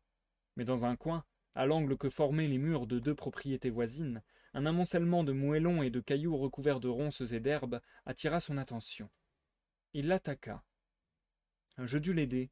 Durant 1 heure, en plein soleil, nous peinâmes inutilement. Mais lorsque, sous les pierres écartées, nous parvînmes au sol lui-même, et que nous l'eûmes éventré, la pioche de Daspry mit à nu des ossements, un reste de squelette autour duquel s'effiloquaient encore des bribes de vêtements. Et soudain, je me sentis pâlir. J'apercevais fichée en terre une petite plaque de fer, découpée en forme de rectangle, et où il me semblait distinguer des taches rouges. Je me baissai. C'était bien cela. La plaque avait les dimensions d'une carte à jouer. Et les taches, rouges, d'un rouge de minimum rongé par place, étaient au nombre de 7, disposées comme les 7 points d'un 7 de cœur, et percées d'un trou à chacune des 7 extrémités. Écoutez, Daspry, j'en ai assez de toutes ces histoires. Tant mieux pour vous si elles vous intéressent. Moi, je vous fausse compagnie. Était-ce l'émotion? Était-ce la fatigue d'un travail exécuté sous un soleil trop rude? Toujours est-il que je chancelai en m'en allant, et que je dus me mettre au lit, où je restai 48 heures, fiévreux et brûlant, obsédé par des squelettes qui dansaient autour de moi et se jetaient à la tête, leur cœur sanguinolent. Daspry me fut fidèle. Chaque jour, il m'accorda 3 ou 4 heures, qu'il passa, il est vrai, dans la grande salle à fureter, cogner et tapoter. « Les lettres sont là, dans cette pièce, » venait-il me dire de temps à autre. « Elles sont là. J'en mettrai ma main au feu. »« Laissez-moi la paix, » répondais-je, horripilé. Le matin du 3e jour, je me levai, assez faible encore, mais guéri. Un déjeuner substantiel me réconforta. Mais un petit bleu que je reçus vers 5 heures contribua plus que tout à mon complet rétablissement, tellement ma curiosité fut, de nouveau et malgré tout, piquée au vif. Le pneumatique contenait ces mots. « Monsieur, le drame dont le premier acte s'est passé dans la nuit du 22 au 23 juin touche à son dénouement. La force même des choses exigeant que je mette en présence l'un de l'autre les 2 principaux personnages de ce drame, et que cette confrontation ait lieu chez vous, je vous serais infiniment reconnaissant de me prêter votre domicile pour la soirée d'aujourd'hui. Il serait bon que 9 heures à 11 heures, il serait bon que, de 9 heures à 11 heures, votre domestique fût éloigné, et préférable que vous-même eussiez l'extrême obligeance de bien vouloir laisser le champ libre aux adversaires. Vous avez pu vous rendre compte dans la nuit du 22 au 23 juin que je poussais jusqu'au scrupule le respect de tout ce qui vous appartient. De mon côté, je croirais vous faire injure si je doutais un seul instant de votre absolue discrétion à l'égard de celui qui signe, votre dévoué Salvatore. Il y avait dans cette missive un ton d'ironie courtoise et, dans la demande qu'elle exprimait, une si jolie fantaisie que je me délectais. Et je vais m'arrêter là pour la deuxième partie de lecture de ce soir, les amis. On se marque une toute petite pause. Ça y est, je repère ma voix, c'est terrible. J'ai l'impression d'avoir les cordes vocales bien esquintées et d'avoir de nouveau bien des misères à faire la lecture ce soir, au final. J'espère que ça reste malgré tout compréhensible et agréable pour vous, les amis. J'aime beaucoup cette nouvelle. J'aime beaucoup cette nouvelle parce que je la trouve beaucoup plus mystérieuse. Le fait qu'il y a un crime vraiment fort, euh, c'est aussi très impactant en fait. Ça donne de l'enjeu. Donc là, je suis vraiment très curieux de savoir le démêler de tout ça. Est-ce que Arsène Lupin va être Salvatore? J'ai l'impression, j'ai l'impression qu'il y a de grandes chances que ce soit le cas. On verra bien. Et d'ailleurs, je me suis fait la réflexion pendant la lecture que en fait, je disais de la merde tout à l'heure. On a eu une mention d'Arsène Lupin puisque ça a commencé par ça. En fait, c'est un moment où je me suis fait la réflexion dans la lecture. Je me suis dit, mais où est-ce qu'on est en train d'aller là? Et en fait, c'est vrai qu'au tout début, le narrateur dit qu'il connaît Arsène Lupin et que c'est ça qu'il est en train de nous expliquer, pourquoi il le connaît. Donc, je suis vachement interloqué parce que l'histoire nous amène vraiment ailleurs. Et je suis très curieux de voir la conclusion, le dénouement de cette affaire. Comment les pièces du puzzle vont se recoller et donner une image globale. Souffle un peu, oui, ça reste très compréhensible, je suis à fond perso. Ah, merci Stylus Fantasticus. Mais c'est vrai que là, je sais pas, je sens que j'ai les cordes vocales un peu niquées. Ça me saoule, ça me saoule. Comment lis-tu si bien à haute voix? Ah bah c'est gentil Justin, merci du compliment. En vrai, je cherche du coup des conseils entre guillemets pour lire à haute voix. Euh, En vrai, j'en ai déjà donné dans plein de lives, mais c'est difficile de donner vraiment une marche à suivre précise. Je dirais que déjà, comme dans quasiment la totalité des domaines, j'ai l'impression, le fait de le faire, en fait, ça t'apprend. Donc le fait d'expérimenter, le fait de répéter l'exercice souvent. Donc voilà, moi je sais que c'est un truc que pas mal de profs, bon, deux profs sur toute ma scolarité m'avaient conseillé ça, enfin avaient conseillé à toute la classe ça, de lire à voix haute 10 minutes un peu tous les jours comme ça. Moi je trouve ça hyper intéressant parce qu'en plus ça développe d'autres choses. Ça développe ton vocabulaire, ça développe ton aisance à l'oral, ça peut développer du coup ton éloquence, mais aussi même presque débloquer des traits de personnalité comme la timidité, le fait de pas aimer prendre la parole en présence de public et ainsi de suite. Je trouve que ça peut aider un petit peu à débloquer des trucs comme ça. Donc moi je vous conseille vraiment la lecture à voix haute, même si vous ne faites pas une lecture à voix haute d'hyper bonne qualité, etc. Je trouve que ça a des bénéfices hyper intéressants. Et sinon, en conseil, je dirais, hum, en fait, je dirais comprendre ce qu'on lit. Alors je sais que c'est vraiment débile ce que je dis, mais en fait c'est par le prisme de tout un tas de détails. Comprendre ce qu'on lit, c'est-à-dire comprendre quel personnage est en train de parler, ce qui est pas toujours le plus facile quand je vous fais la lecture à voix haute, parce que parfois il y a énormément de personnages qui se passent la parole à un rythme effréné sur des dialogues, donc parfois c'est très compliqué à suivre. Mais voilà, essayez de bien saisir les tenants et les aboutissants, de bien comprendre l'œuvre. Ça se fait par plein de trucs. Je dirais qu'un truc qui aide beaucoup, beaucoup, beaucoup, beaucoup, beaucoup, beaucoup, beaucoup, c'est la ponctuation. La ponctuation, je pense que c'est vraiment sous-estimé à fond. La ponctuation, ça vous sert à respirer. C'est vraiment ce qui va instaurer le rythme d'une phrase. Euh, genre Stylus Fantasticus, sur sa dernière phrase, il aurait pas mis de ponctuation, j'aurais dit souffle un peu, haha, oui, ça reste très compréhensible, je suis à fond perso. Alors que là, je pourrais le lire en mode souffle un peu, haha, oui, ça reste très compréhensible, je suis à fond perso. J'exagère volontairement, mais c'est pour que ce soit très explicite. Je trouve que, ouais, vraiment prendre un temps de d'analyser, enfin, comment dire, de bien comprendre à quoi sert la ponctuation, comment elle est foutue, et du coup ensuite le rythme. Alors après, il y a des auteurs, des écrivains, des écrivaines, des autrices, des auteurs qui ont des styles particuliers, hein, et qui jouent justement avec la ponctuation pour créer des rythmes un petit peu, je vais dire, non classiques. Donc du coup voilà, parfois c'est un exercice, hein, parfois c'est hyper dur à apprendre en vrai.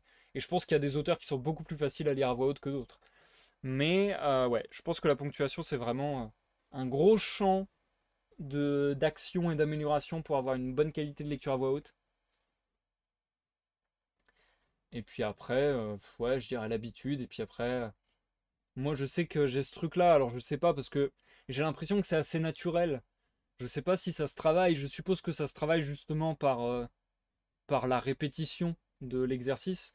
Mais moi j'ai l'habitude de dire que ce qui me permet de mettre à peu près le bon ton au bon moment, c'est que c'est comme si je lisais, c'est comme si mes yeux lisaient et mon cerveau lisait. C'est comme si mon cerveau et mes yeux étaient en décalage. C'est-à-dire que, enfin plutôt mon cerveau et ma bouche, je vais plutôt dire ça. C'est-à-dire que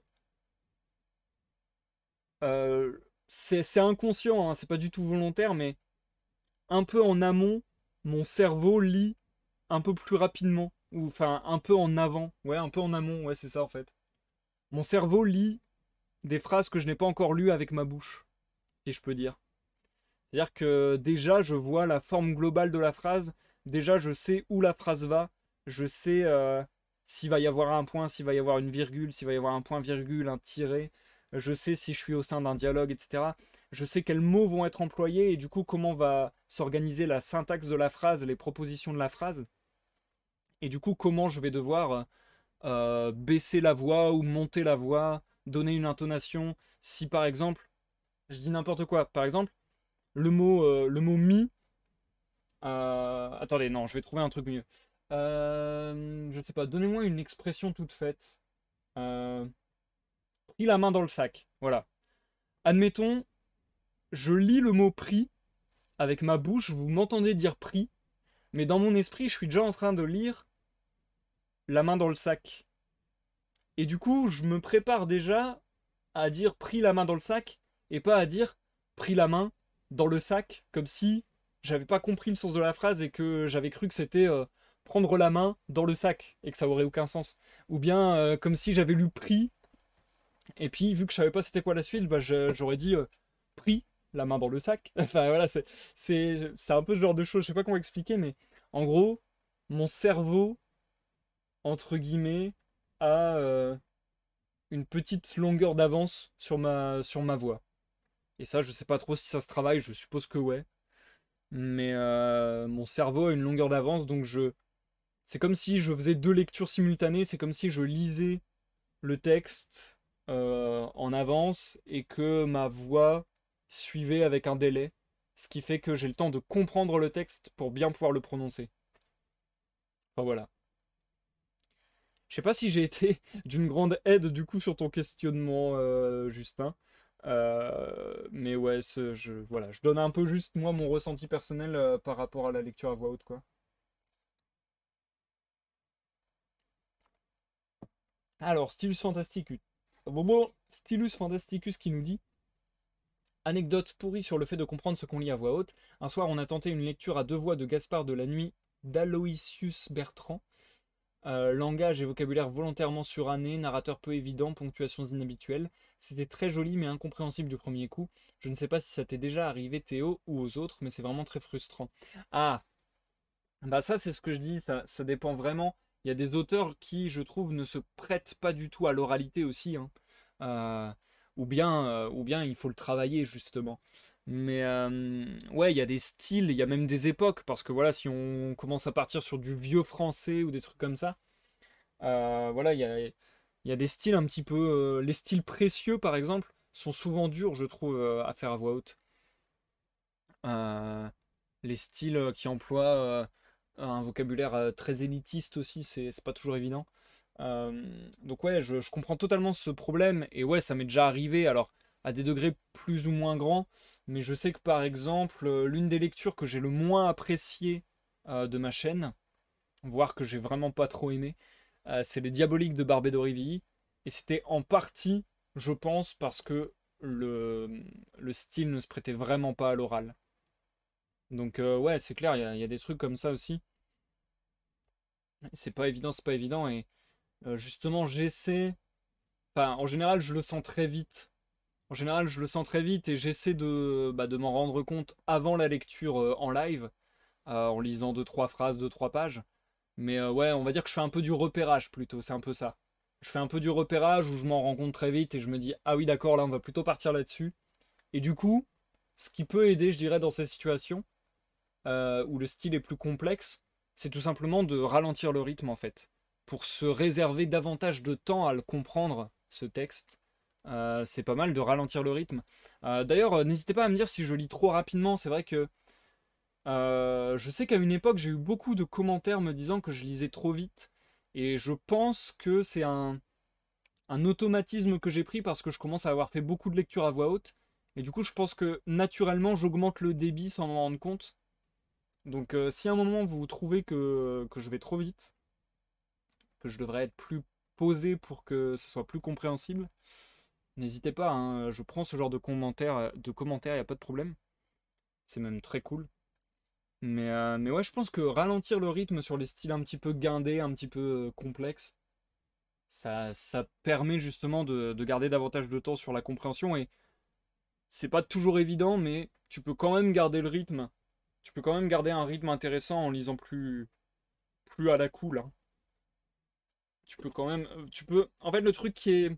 Je dirais là où tu peux tomber dans le piège à lire trop lentement, c'est justement de trop mettre à contrario, de trop mettre l'intonation, je trouve. Attendez, je prends une phrase au pif. Voilà, je vous lis un passage au pif dans le recueil au pif. C'est dans ces conditions que les débats s'ouvrirent. L'affluence y fut énorme. Personne qui ne voulut voir le fameux Arsène Lupin et ne savoura d'avance la façon dont il se jouerait du président. Donc là, j'ai été plutôt rapide. Et en fait, le truc, c'est que tu peux vachement baisser le rythme et que ça reste quand même compréhensible et bon, je pense. Du style, c'est dans ces conditions que les débats s'ouvrirent. L'affluence y fut énorme. Personne qui ne voulut voir le fameux Arsène Lupin et ne savoura d'avance la façon dont il se jouerait du président. Donc je pense qu'on peut beaucoup plus prendre son temps et quand même avoir une élocution correcte. Euh, et puis voilà, garder les intonations et tout. Après, comme je disais, le piège inverse, c'est du coup d'aller vraiment lentement et de casser des rythmes parfois. Genre par exemple en faisant c'est dans ces conditions que les débats s'ouvrirent. Là voilà, là je trouve ça casse complètement le rythme et c'est nul. Enfin, à mon goût en tout cas. Et après, le truc aussi qui peut exister, c'est comme je disais, de trop forcer sur les intonations et tout. En mode, c'est dans ces conditions que les débats s'ouvrirent. L'affluence y fut énorme. Personne qui ne voulut voir le fameux Arsène Lupin et ne savoura d'avance la façon dont il se jouerait du président. J'aime bien faire ce genre de ton, mais en général, ce genre de ton, je le réserve à des événements particuliers. Ah voilà, bah, un autre, voilà, parfait. Un autre conseil que je peux donner là-dessus, c'est varier les rythmes, les hauteurs de voix, le volume de votre voix, varier, ouais, vraiment tout ça, parce que justement, ça va redynamiser l'intérêt, si je puis dire, de la lecture. Et ça permet de mettre en évidence des points charnières, des points importants du récit. S'il y a plein de phrases ultra descriptives et qui sont d'une importance toute relative, bah tu peux très bien le lire le plus normalement possible, avec pas trop d'intonation, etc. Alors que s'il y a un mort, comme tout à l'heure, s'il y a une course-poursuite, s'il y a une énorme surprise, une énorme peur, une énorme colère, tu peux justement marquer le coup en accélérant le rythme, en faisant des effets un petit peu de voix qui marquent la chose, ouais, en criant, bon si ça m'arrive, mais en tout cas en haussant le ton et ainsi de suite, quoi. Merci des conseils, j'essaierai, sinon j'ai toujours aimé ton rythme. Habituellement, quand j'écoute des livres audio, j'accélère en 1.25 ou 1.5 même. Ah ouais, d'accord. Je t'ai connu grâce à tes rediffs de la peau de chagrin sur YouTube et de ce que j'ai écouté jusqu'à maintenant, je trouve la vitesse parfaite. Oh, merci Justin, ça fait plaisir. En plus, je suis toujours curieux de savoir d'où les gens m'ont trouvé, donc ça fait plaisir de savoir que tu viens de YouTube. Planétéo Sensei. Bon, j'espère que, j'espère que ça vous aura intéressé et que ça vous sera utile du coup. Sur ce, c'était une parenthèse intéressante à partager avec vous, les amis, mais on a encore la lecture qui nous attend. Je vais me replonger sans plus attendre.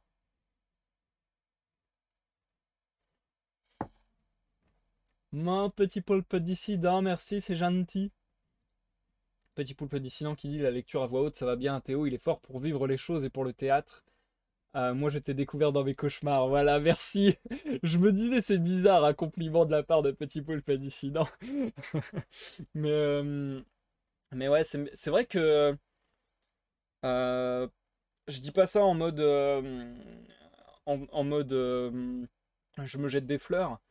Mais c'est vrai que j'ai l'impression de vivre les choses pas mal, ouais. Quand je suis dans quelque chose, je suis vraiment dans quelque chose. Euh, c'est pour ça que je suis capable de sursauter ces grands morts sur un film qui est pas censé faire très peur, par exemple. Juste parce qu'il y a un moment où je sais qu'il y a un truc qui fait sursauter et je suis... Bref. J'adore le verre Coca-Cola. Ah oui, ça y est.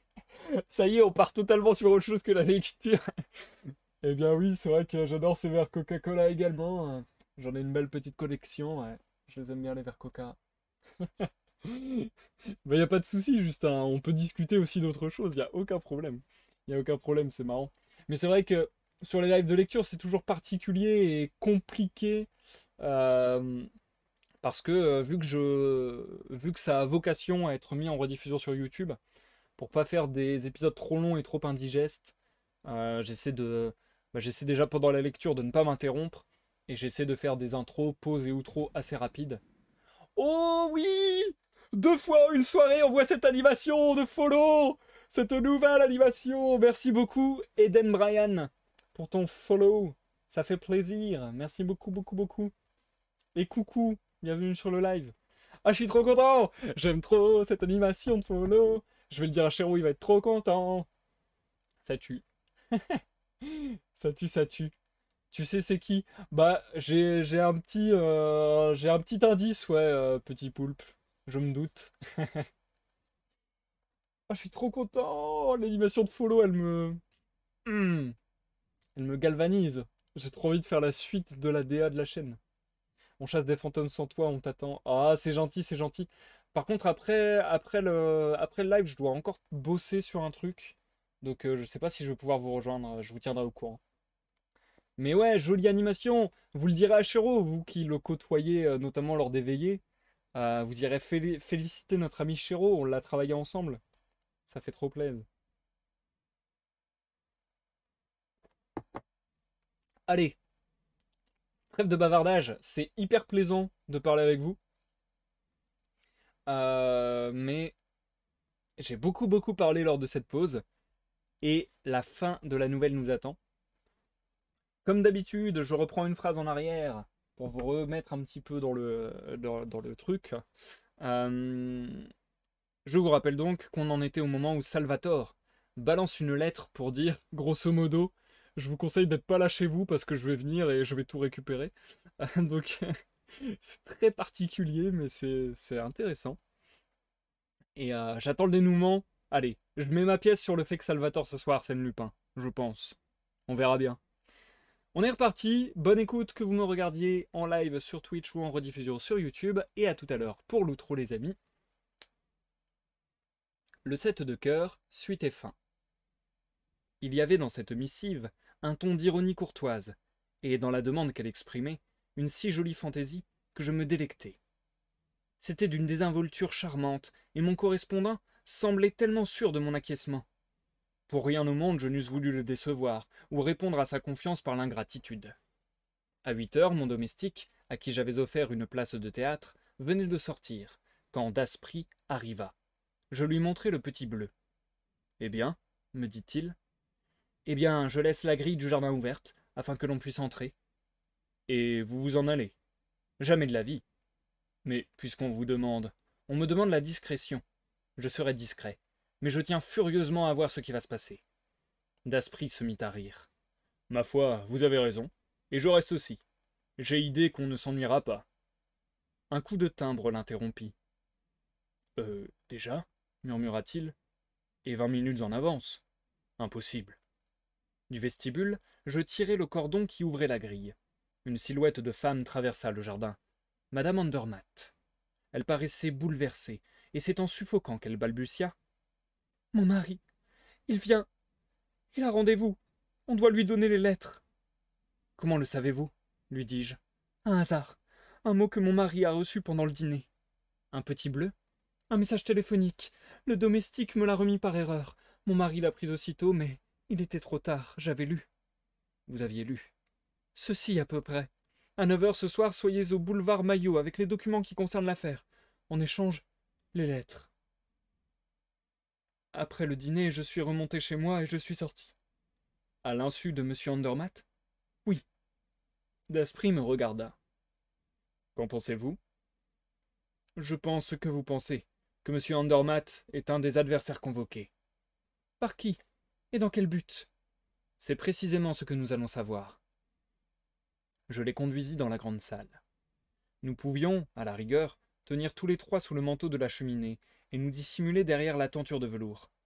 Nous nous installâmes. Madame Andermatt s'assit entre nous deux. Par les fentes du rideau, la pièce entière nous apparaissait. 9 heures sonnèrent. Quelques minutes plus tard, la grille du jardin grinça sur ses gonds. J'avoue que je n'étais pas sans éprouver une certaine angoisse et qu'une fièvre nouvelle me surexcitait. J'étais sur le point de connaître le mot de l'énigme. L'aventure déconcertante, dont les péripéties se déroulaient devant moi depuis des semaines, allait enfin prendre son véritable sens, et c'est sous mes yeux que la bataille allait se livrer. Daspry saisit la main de madame Andermatt et murmura. « Surtout, pas un mouvement. Quoi que vous entendiez ou voyiez, restez impassible. » Quelqu'un entra, et je reconnus tout de suite, à sa grande ressemblance avec Étienne Varin, son frère Alfred. Même démarche lourde, même visage terreux envahi par la barbe. Il entra de l'air inquiet d'un homme qui a l'habitude de craindre des embûches autour de lui, qui les flaire et les évite. D'un coup d'œil, il embrassa la pièce, et j'eus l'impression que cette cheminée masquée par une portière de velours lui était désagréable. Il fit 3 pas de notre côté, mais une idée, plus impérieuse sans doute, le détourna, car il obliqua vers le mur, s'arrêta devant le vieux roi en mosaïque à la barbe fleurie, au glaive flamboyant, et l'examina longuement, montant sur une chaise, suivant du doigt le contour des épaules et de la figure, et palpant certaines parties de l'image. Mais brusquement il sauta de sa chaise et s'éloigna du mur. Un bruit de pas retentissait. Sur le seuil apparut M. Andermatt. Le banquier jeta un cri de surprise. « Vous, c'est vous qui m'avez appelé ?»« Moi? Pas du tout, » protesta Varin d'une voix cassée, qui rappela celle de son frère. « C'est votre lettre qui m'a fait venir. »« Ma lettre? Une lettre signée de vous, où vous m'offrez... » « Je ne vous ai pas écrit. Vous ne m'avez pas écrit. » Instinctivement, Varin se mit en garde, non point contre le banquier, mais contre l'ennemi inconnu qu'il avait attiré dans ce piège. Une seconde fois, ses yeux se tournèrent de notre côté, et rapidement, il se dirigea vers la porte. M. Andermatt lui barra le passage. « Que faites-vous donc, Varin ? » « Il y a là-dessous des machines qui ne me plaisent pas. Je m'en vais. Bonsoir. Un instant. Voyons, monsieur Andermatt, n'insistez pas. Nous n'avons rien à nous dire. Nous avons beaucoup à nous dire, et l'occasion est trop bonne. Laissez-moi passer. Non, non, non. Vous ne passerez pas. Varin recula, intimidé par l'attitude résolue du banquier, et il mâchonna. Alors vite, causons, et que ce soit fini. Une chose m'étonnait, et je ne doutais pas que mes deux compagnons n'éprouvassent la même déception. Comment se pouvait-il que Salvator ne fût pas là? N'entrait-il pas dans ses projets d'intervenir? Et la seule confrontation du banquier et de Varin lui semblait-elle suffisante? J'étais singulièrement troublé. Du fait de son absence, ce duel, combiné par lui, voulu par lui, prenait l'allure tragique des événements que suscite et commande l'ordre rigoureux du destin, et la force qui heurtait l'un à l'autre ces deux hommes impressionnait d'autant plus qu'elle résidait en dehors d'eux. Après un moment, M. Andermatt s'approcha de Varin, et bien en face, les yeux dans les yeux. Maintenant que des années se sont écoulées, et que vous n'avez plus rien à redouter, répondez-moi franchement, Varin. Qu'avez-vous fait de Louis Lacombe? En voilà une question, comme si je pouvais savoir ce qu'il est devenu. Vous le savez, vous le savez. Votre frère et vous, vous vous étiez attachés à ses pas, vous viviez presque chez lui, dans la maison même où nous sommes. Vous étiez au courant de tous ses travaux, de tous ses projets. Et le dernier soir, Varin, quand j'ai reconduit Louis Lacombe jusqu'à ma porte, j'ai vu deux silhouettes qui se dérobaient dans l'ombre. Cela, je suis prêt à le jurer. Et après, quand vous l'aurez juré, c'était votre frère et vous, Varin. Prouvez-le. Mais la meilleure preuve, c'est que, 2 jours plus tard, vous me montriez vous-même les papiers et les plans que vous aviez recueillis dans la serviette de Lacombe, et que vous me proposiez de me les vendre. Comment ces papiers étaient-ils en votre possession? Je vous l'ai dit, monsieur Andermatt, nous les avons trouvés sur la table même de Louis Lacombe, le lendemain matin, après sa disparition. Ce n'est pas vrai. Prouvez-le. La justice aurait pu le prouver. Pourquoi ne vous êtes-vous pas adressé à la justice? Pourquoi? Ah, pourquoi? Il se tut, le visage sombre, et l'autre reprit. Voyez-vous, monsieur Andermatt, si vous aviez eu la moindre certitude, ce n'est pas la petite menace que nous vous avons faite qui eût empêché. Quelle menace? Ces lettres? Est-ce que vous vous imaginez que j'ai jamais cru un instant? Si vous n'avez pas cru à ces lettres, pourquoi m'avez-vous offert des mille et des cents pour les ravoir? Et pourquoi, depuis, nous avez-vous fait traquer comme des bêtes, mon frère et moi? Pour reprendre des plans auxquels je tenais. Allons donc, c'était pour les lettres. Une fois en possession des lettres, vous nous dénonciez, plus souvent que je m'en serais dessaisi. Il eut un éclat de rire qui l'interrompit tout d'un coup. Mais en voilà assez. Nous aurons beau répéter les mêmes paroles, que nous n'en serons pas plus avancés. Par conséquent, nous en resterons là. Nous n'en resterons pas là, dit le banquier, et puisque vous avez parlé des lettres, vous ne sortirez pas d'ici avant de me les avoir rendues. Je sortirai. Non, non. Écoutez, monsieur Andermatt, je vous conseille, vous ne sortirez pas. C'est ce que nous verrons, dit Varin, avec un tel accent de rage que madame Andermatt étouffa un faible cri. Il dut l'entendre, car il voulut passer de force.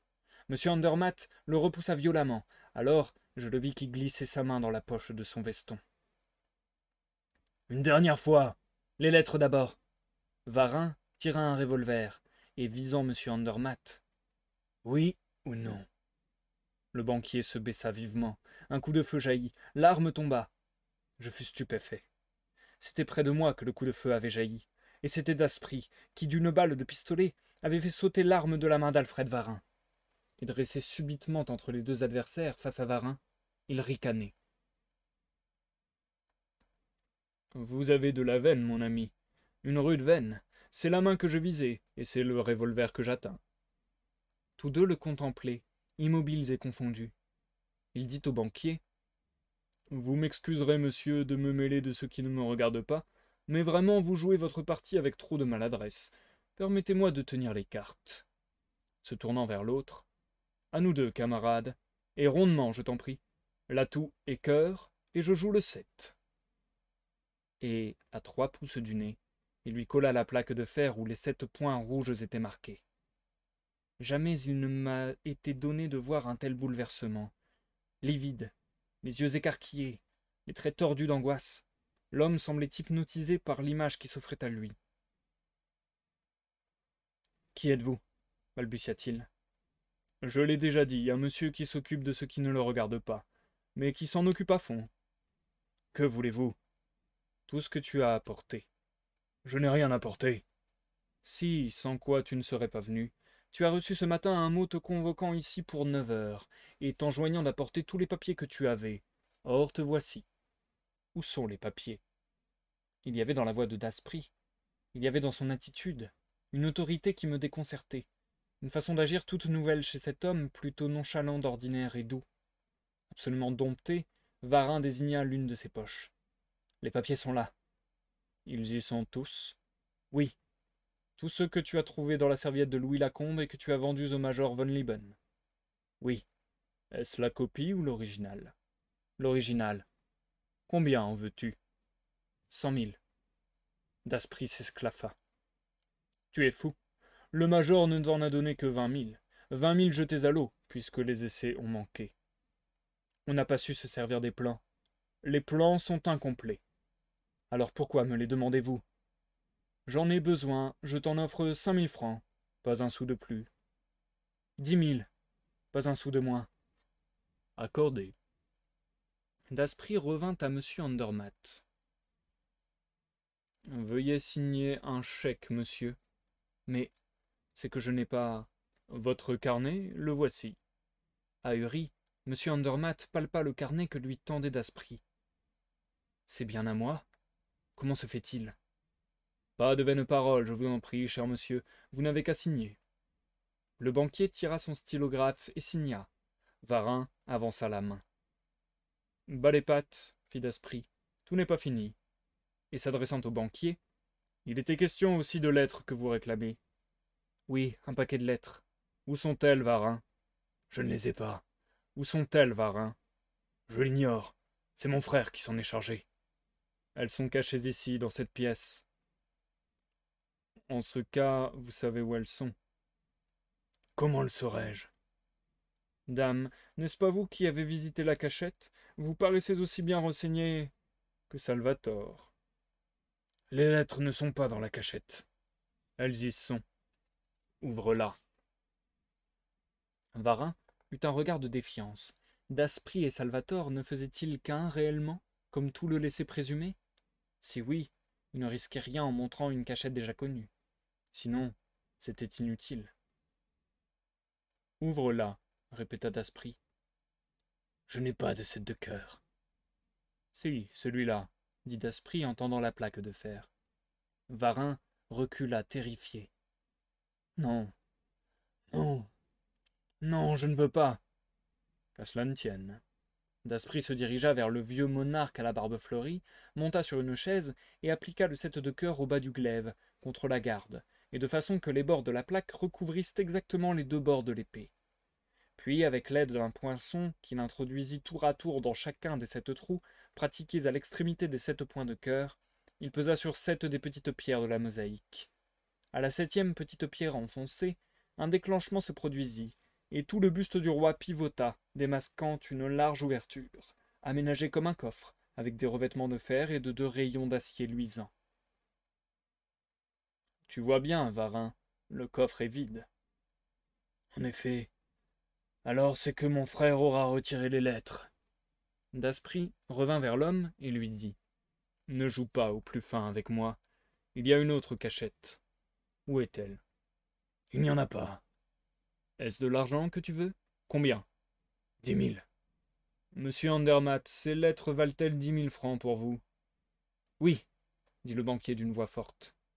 Varin ferma le coffre, prit le 7 de cœur non sans une répugnance visible, et l'appliqua sur le glaive contre la garde, et juste au même endroit.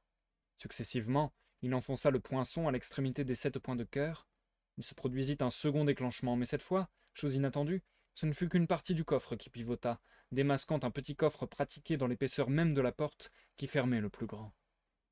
Le paquet de lettres était là, noué d'une ficelle et cacheté. Varin le remit à Daspry. Celui-ci demanda. Le chèque est prêt, monsieur Andermatt? Oui. Et vous avez aussi le dernier document que vous tenez de Louis Lacombe et qui complète les plans du sous-marin? Oui. L'échange se fit. Daspry empocha le document et le chèque, et offrit le paquet à M. Andermatt. Voici ce que vous désiriez, monsieur. Le banquier hésita un moment, comme s'il avait peur de toucher à ces pages maudites qu'il avait cherchées avec tant d'âpreté. Puis, d'un geste nerveux, il s'en empara. Auprès de moi, j'entendis un gémissement. Je saisis la main de madame Andermatt. Elle était glacée. Et Daspry dit au banquier. Je crois, monsieur, que notre conversation est terminée. Oh, pas de remerciements, je vous en supplie. Le hasard seul a voulu que je puisse vous être utile. Monsieur Andermatt se retira. Il emportait les lettres de sa femme à Louis Lacombe. À merveille, s'écria Daspry d'un air enchanté. Tout s'arrange pour le mieux. Nous n'avons plus qu'à boucler notre affaire, camarade. Tu as les papiers? Les voilà tous. Daspry les compulsa, les examina attentivement et les enfouit dans sa poche. Parfait, tu as tenu parole. Mais quoi? Les 2 chèques, l'argent. Eh bien, tu as de l'aplomb, mon bonhomme. Comment tu oses réclamer? Je réclame ce qui m'est dû. On te doit donc quelque chose pour des papiers que tu as volés? Mais l'homme paraissait hors de lui. Il tremblait de colère, les yeux injectés de sang. L'argent. Et 20 000, bégaya-t-il. Impossible. J'en ai l'emploi. L'argent. Allons, sois raisonnable, et laisse donc ton poignard tranquille. Il lui saisit le bras si brutalement que l'autre hurla de douleur, et il ajouta. Va-t'en, camarade, l'air te fera du bien. Veux-tu que je te reconduise? Nous nous en irons par le terrain vague, et je te montrerai un tas de cailloux sur lequel... Ce n'est pas vrai! Ce n'est pas vrai! Mais oui, c'est vrai. Cette petite plaque de fer aux 7 points rouges vient de là-bas. Elle ne quittait jamais Louis Lacombe, tu te rappelles? Ton frère et toi, vous l'avez enterré avec le cadavre, et avec d'autres choses qui intéresseront énormément la justice. Varin se couvrit le visage de ses poings rageurs, puis il prononça. Soit, je suis roulé, n'en parlons plus. Un mot cependant, un seul mot, je voudrais savoir. J'écoute.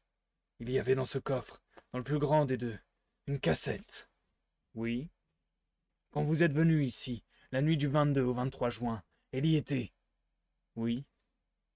Elle contenait tout ce que les frères Varin y avaient enfermé. Une assez jolie collection de bijoux, diamants et perles, raccrochés de droite et de gauche par les 10 frères. Et vous l'avez prise? Dame, mets-toi à ma place. Alors, c'est en constatant la disparition de la cassette que mon frère s'est tué? Probable.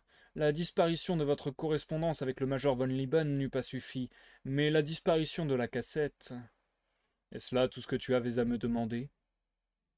Ceci encore. Votre nom. Tu dis cela comme si tu avais des idées de revanche. Parbleu, la chance tourne. Aujourd'hui vous êtes le plus fort. Demain, ce sera toi. J'y compte bien. Votre nom? Arsène Lupin. Arsène Lupin? L'homme chancela, assommé comme par un coup de massue. On eût dit que ces 2 mots lui enlevaient toute espérance. Daspry se mit à rire. Ah, ça, t'imaginais-tu qu'un monsieur Durand ou Dupont aurait pu monter toute cette belle affaire? Allons donc, il fallait au moins un Arsène Lupin. Et maintenant que tu es renseigné, mon petit, va préparer ta revanche. Arsène Lupin t'attend. Et il le poussa dehors, sans un mot de plus. Daspry, Daspry, criai-je, lui donnant encore, et malgré moi, le nom sous lequel je l'avais connu. J'écartai le rideau de velours. Il accourut. Quoi? Qu'y a-t-il? Madame Andermatt est souffrante. Il s'empressa, lui fit respirer des sels, et tout en la soignant, m'interrogeait. Eh bien, que s'est-il donc passé? Les lettres, lui dis-je, les lettres de Louis Lacombe que vous avez données à son mari. Il se frappa le front. Elle a cru que j'avais fait cela? Mais oui, après tout, elle pouvait le croire. Imbécile que je suis. Madame Andermatt, ranimée, l'écoutait avidement. Il sortit de son portefeuille un petit paquet en tout point semblable à celui qu'avait emporté M. Andermatt. Voici vos lettres, madame, les vraies. Mais les autres? Les autres sont les mêmes que celles-ci, mais recopiées par moi cette nuit et soigneusement arrangées. Votre mari sera d'autant plus heureux de les lire qu'il ne se doutera pas de la substitution, puisque tout a paru se passer sous ses yeux. L'écriture? Il n'y a pas d'écriture qu'on ne puisse imiter. Elle le remercia avec les mêmes paroles de gratitude qu'elle eût adressées à un homme de son monde, et je vis bien qu'elle n'avait pas dû entendre les dernières phrases échangées entre Varin et Arsène Lupin. Moi, je le regardais non sans embarras, ne sachant trop que dire à cet ancien ami, qui se révélait à moi sous un jour si imprévu. Lupin. C'était Lupin. Mon camarade de cercle n'était autre que Lupin. Je n'en revenais pas. Mais lui, très à l'aise. Vous pouvez faire vos adieux à Jean Daspry. Ah, oui, Jean d'Aspry part en voyage. Je l'envoie au Maroc. Il est fort possible qu'il y trouve une fin digne de lui. J'avoue même que c'est son intention. Mais Arsène Lupin nous reste? Oh, plus que jamais. Arsène Lupin n'est encore qu'au début de sa carrière, et il compte bien. Un mouvement de curiosité irrésistible me jeta sur lui, et l'entraînant à quelque distance de Madame Andermatt. Vous avez donc fini par découvrir la seconde cachette, celle où se trouvait le paquet de lettres? J'ai eu assez de mal. C'est hier seulement l'après-midi, pendant que vous étiez couché. Et pourtant, Dieu sait combien c'était facile. Mais les choses les plus simples sont celles auxquelles on pense en dernier. Et me montrant le 7 de cœur, j'avais bien deviné que pour ouvrir le grand coffre, il fallait appuyer cette carte contre le glaive du bonhomme en mosaïque. Comment comment aviez-vous deviné cela? Aisément. Par mes informations particulières, je savais en venant ici, le 22 juin au soir, après m'avoir quitté. Oui, et après vous avoir mis par des conversations choisies dans un état d'esprit tel qu'un nerveux et un impressionnable comme vous devait fatalement me laisser agir à ma guise sans sortir de son lit. Le raisonnement était juste. Je savais donc, en venant ici, qu'il y avait une cassette cachée dans un coffre à serrure secrète, et que le 7 de cœur était la clé, le mot de cette serrure. Il ne s'agissait plus que de plaquer ce 7 de cœur à un endroit qui lui fut visiblement réservé. Une heure d'examen m'a suffi. Une heure? Observez le bonhomme en mosaïque. Le vieil empereur? Ce vieil empereur est la représentation exacte du roi de cœur de tous les jeux de cartes. Charlemagne. En effet. Mais pourquoi le 7 de cœur ouvre-t-il tantôt le grand coffre, tantôt le petit? Et pourquoi n'avez-vous ouvert d'abord que le grand coffre? Pourquoi? Mais parce que je m'obstinais toujours à placer mon 7 de cœur dans le même sens. Hier seulement, je me suis aperçu qu'en le retournant, c'est-à-dire en mettant le 7e point, celui du milieu, en l'air au lieu de le mettre en bas, la disposition des 7 points changeait. Parbleu! Évidemment, parbleu, mais encore fallait-il y penser. Autre chose, vous ignoriez l'histoire des lettres avant que Madame Andermatt en parlât devant moi? Oui, je n'avais découvert dans le coffre, outre la cassette, que la correspondance des deux frères, correspondance qui m'a mis sur la voie de leur trahison. Somme toute, c'est par hasard que vous avez été amené d'abord à reconstituer l'histoire des deux frères, puis à rechercher les plans et les documents du sous-marin. Par hasard. Mais dans quel but avez-vous recherché? Daspry m'interrompit en riant. Mon Dieu, comme cette affaire vous intéresse. Elle me passionne. Eh bien, tout à l'heure, quand j'aurai reconduit Madame Andermatt et fait porter à l'Écho de France le mot que je vais écrire, je reviendrai et nous entrerons dans le détail. Il s'assit et écrivit une de ces petites notes lapidaires où se divertit la fantaisie du personnage. Qui ne se rappelle le bruit que fit celle-ci dans le monde entier? Arsène Lupin résolut le problème que Salvator a posé dernièrement. Maître de tous les documents et plans originaux de l'ingénieur Louis Lacombe, il les a fait parvenir entre les mains du ministre de la Marine. À cette occasion, il ouvre une souscription dans le but d'offrir à l'État le premier sous-marin construit d'après ses plans. Et il s'inscrit lui-même en tête de cette souscription pour la somme de 20 000 francs. Les 20 000 francs des chèques de M. Andermatt, lui dis-je, quand il m'eut donné le papier à lire. Précisément. Il est équitable que Varin rachète en partie sa trahison. Et voilà comment j'ai connu Arsène Lupin. Voilà comment j'ai su que Jean d'Aspry, camarade de cercle, relation mondaine, n'était autre qu'Arsène Lupin, gentleman cambrioleur. Voilà comment j'ai noué des liens d'amitié fort agréables avec notre grand homme, et comment peu à peu, grâce à la confiance dont il veut bien m'honorer, je suis devenu son très humble, très fidèle et très reconnaissant historiographe.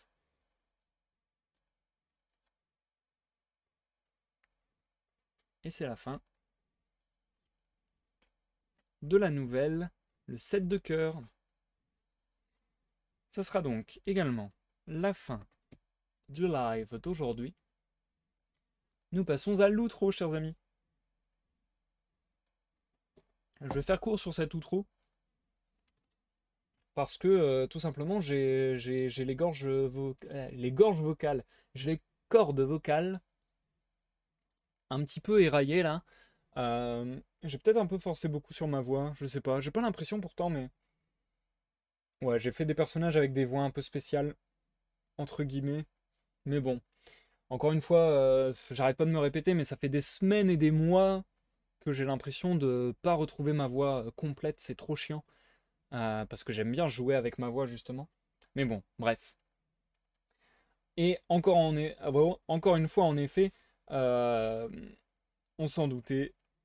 Arsène Lupin était caché dans le décor, si on peut dire. J'aurais parié sur Salvatore. Au final, il semblerait que c'était à la fois Salvatore, mais aussi et surtout euh, Diaspri. Je sais plus comment c'était exactement, Diaspri. Je crois que c'est ça. Daspri, Jean Daspri. Donc ouais, je l'ai pas trop vu venir ça. C'était sympathique. Ça me fait presque penser à des délires à la Da Vinci Code ou à ce genre de choses. Le délire d'énigmes en mode dans une œuvre d'art, tu mets un objet à un tel endroit et ça déplace les trucs de telle manière. Il y a des symboliques avec le set de cœur, le fait que Charlemagne, ça soit le roi représenté sur les jeux de cartes, tout ça, bref. Donc c'est sympathique. Euh, Après, sinon, l'histoire de fond, pour être franc, ne m'a pas tant plu. Euh, donc voilà, je dirais, je pense pas que c'est au final ma nouvelle favorite. J'ai bien aimé l'ambiance, le décorum, si je puis dire. J'ai bien aimé le côté mystique, énigmatique. On sait pas trop ce qui se passe, etc. Mais l'affaire en elle-même m'intéresse un peu moins, quoi. L'affaire en mode ah, il y a des frères qui ont euh, qui ont trahi quelqu'un et puis on a échangé des plans de sous-marins, etc., etc. Bon, c'est pas des trucs qui me parlent et qui m'intéressent beaucoup, je dois avouer. Donc ouais. Et en plus, je trouve que c'est pas ultra ultra clair malgré tout. C'est là aussi où je mettrais le petit bémol. Je trouve que c'est pas ultra ultra clair malgré tout à la fin. Genre là, vous me demandez de résumer l'affaire. Je vais avoir beaucoup de mal à vous résumer le truc. Je vais avoir beaucoup de mal à vous restituer et à vous dire précisément comment Arsène Lupin a trouvé tous les tenants et aboutissants. À vous dire exactement ce qui était en jeu pour Varin, pour le banquier et ainsi de suite. Donc je trouve que l'histoire est quand même floue, pas ultra ultra claire, pas ultra ultra expliquée. Donc ouais, j'ai un peu du mal avec l'affaire en elle-même. Ça reste sympathique, mais ce qui se, comme on dit, ce qui se conçoit bien s'énonce clairement. Je crois que c'est ça la phrase, je me rappelle plus. Mais bon, du coup là, vu que j'ai du mal à restituer la chose, j'aurais du mal à résumer l'œuvre par exemple, résumer la nouvelle. C'est que pour moi, elle est pas très compréhensible. Enfin, elle est pas assez compréhensible, entre guillemets. Et du coup, bonsoir Léa, je suis heureux que tu aies passé un très bon moment. Donc, merci beaucoup d'être passé. Merci encore pour ton follow et j'espère te recroiser à l'occasion. Bonne soirée. Bonne soirée également à Justin, a priori, qui s'en va également. Merci à tous ceux qui sont passés. Franchement, ça me fait super plaisir. Ça me fait super plaisir. Et ouais, je suis d'accord avec toi, Sius Fantasticus. Je trouve ça pas ultra clair, mais sympa. Voilà. Mais du coup, ça n'en fera pas ma préférée, étant donné que les autres fois, j'ai davantage compris et je l'ai trouvé mieux construite quand même, parce que il y a toujours ce truc à la fin du génie qui raconte tout le déroulé de l'histoire.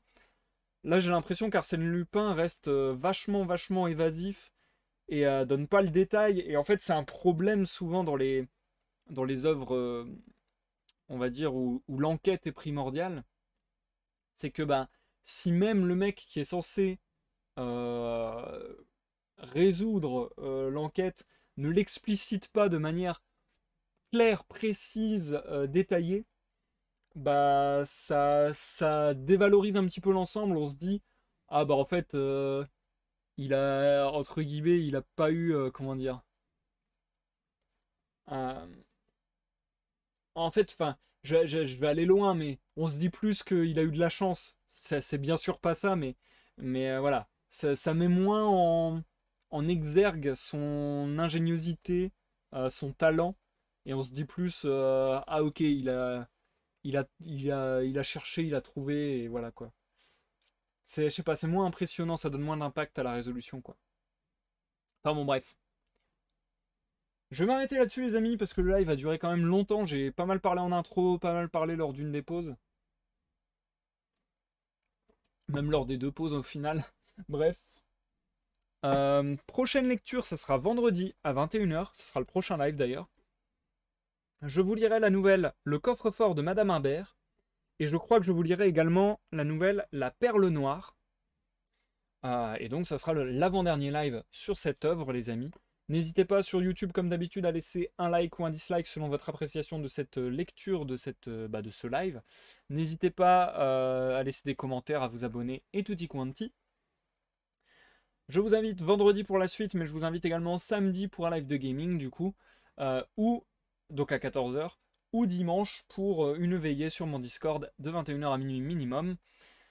Et je pense avoir tout dit. Je vais pas prolonger davantage parce que ouais, je vais vraiment préserver ma voix. Et je dois encore travailler un petit peu ce soir puisque j'ai écrit sur mon fameux tableau des tâches que je devais revoir dans son intégralité l'épisode 1 et 2 de mon jeu de rôle Tear the Steel pour pouvoir y retravailler. Donc voilà, je suis reparti là-dessus, je suis reparti sur le visionnage et sur la prise de notes. On est reparti, ça charbonne un max. En tout cas, le rythme commence à se reprendre doucement, donc ça fait plaisir. Je vais vous souhaiter à tous une bonne soirée, une bonne nuit, vous dire un grand merci d'être passé, et encore merci à tous les follow du soir, Léa et Eden Bryan, mais également tous ceux qui avaient follow dans en off du coup. Et je vous souhaite à tous une bonne soirée, une bonne nuit. Je vous dis à la prochaine, pour la prochaine lecture, la prochaine découverte ou la prochaine partie de gaming. Et je vous dis bye bye.